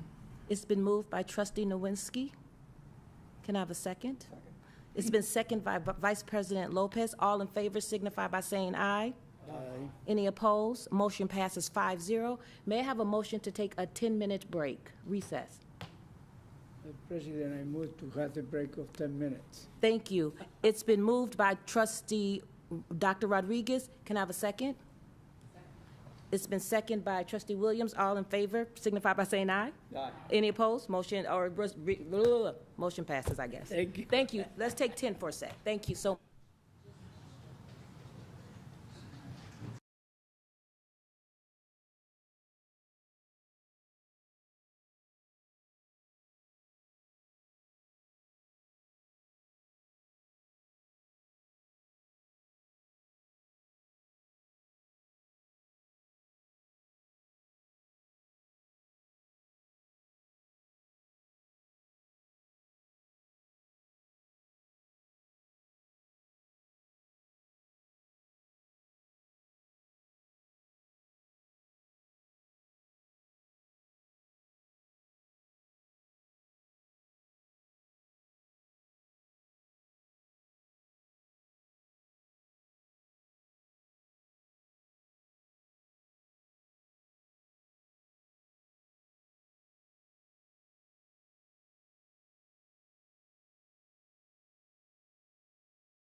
All right, we are back from our 10-minute recess. Thank you for from your patience, everyone. At this time, can I have a motion to remove? Madam President, Yes. I move that we table the recommendation, item 11. Okay, can I have a second? So it's been moved by Vice President Lopez and second by Trustee Williams. All in favor signify by saying aye. Madam, I wasn't clear on the motion. What, Yeah. Oh, you weren't clear on the motion. is there a wanna motion repeat on the floor currently? Yeah, it was a motion on the floor. Excuse me? I'm sorry. Yeah, I'm sorry. It was a motion on the floor that item 11, the action item 11, was tabled. That it's tabled. So I'd raise a point that there is no motion currently on the floor to table. We're in recess, I'm not sure anything's on the floor. You're moving too fast. We See? don't need to do anything. We don't We need, don't need to do anything. we don't? No, because just to move for the agenda. Remove? From the agenda. That's what I, I move to remove item 11 from the agenda. wonderful. Can I have a second? So, perfect. It's been moved by Vice President Lopez, and it was seconded by Trustee Williams. All in favor signify by saying aye. Aye. Any opposed? Nay. Okay, motion passes, no pass. No pass. No, 41? No, No it, votes. Did you vote no? he voted no. Trustee Nowinski voted no. 4-1? So it's 4-1. No, but it doesn't mean. So that means it's not off because it didn't pass, correct? I'm not supporting removing, I'd like to go forward with the business if we don't want to. I'd be supportive of adjourning the meeting if Okay. there's no further business. Okay, so if there's no further business before the board, then meeting adjourned at 9:24. No, we have Oh, we have public comment, I'm sorry. I'm sorry, thank you. We are working this out. Elena Herrera, what? Oh, she left? Comment from the board, comment from the board to some comments or no more? Yes. Thank you very Hold on one much. second. Has been, okay. Nope. All righty, so Elena Herrera, she's not here right now. All right, so comments from our board, yes. Madam President, thank Yes. you very much. We have been 5 board members here tonight. Has been a lot of great presentations.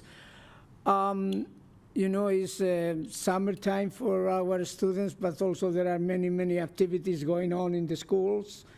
And the parents and the students should know that we continue learning during the summertime. I know the board also is going to meet only one time in July 24, I think. But also, I was not in the graduation, and I'm so sorry that it's the first time, but congratulations. And also, I attended the Juneteenth celebration, and I want the community to know how great celebration was being during last weekend, and the celebration in Lansing Community College and the African American community, and all communities should be so proud of this celebration, because when we celebrate the freedom of one, we celebrate the freedom with all, and with this, we need these celebrations today more than ever. Thank you, Madam President. Thank you, Dr. Rodriguez. Any other comments from our board members? Madam President, I want to thank Christina and Ryan and the comms and printing team. We had a student that passed away shortly after graduating, and his parents did not get to see the pictures, but our comms team and Christina was able to make those happen. So thank you all for that. We do have great teams that can make stuff happen in the last minute, and so thank you all for that. Thank you all who participated in the graduation. It was a long day, a lot of hard work, but we did it. I'm still getting pictures of some of the smiles and some of the things. Y'all faces on some of the pictures were funny because y'all was like, I'm so tired, but it's just to see the love and the support that everybody has from from the horseshoe all the way back to see that our kids succeed. So thank you all for your services. Thank you, Trustee Williams. Madam President. Any other, yes, Vice President Lopez. Well, again, we haven't met since graduation, so I just want to congratulate all our graduates, all of them, from adult ed and,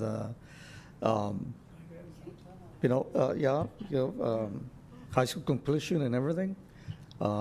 We congratulate all and every one of them for reaching that goal, and hopefully that they're not preparing for their next educational experience, either in secondary, college level courses or world of work. Congratulations to all. Wonderful. Trustee Nowinski. Thank you, Madam President. I just wanted to, again, highlight the important work being done around sustainability for the district and how proud we should be of being recognized for that and being a leader. It was said so many times throughout the presentations. I hope community members will hear that, and our partners in the media and other places will pick that up and show the great work that's being done here in Lansing that's going to benefit our community and school district for years to come. I know we don't have 2/3 to consider what was on the agenda for closed session, but I really hope a meeting or something can be scheduled or worked out so that we can accomplish the business that needs to get done as soon as possible.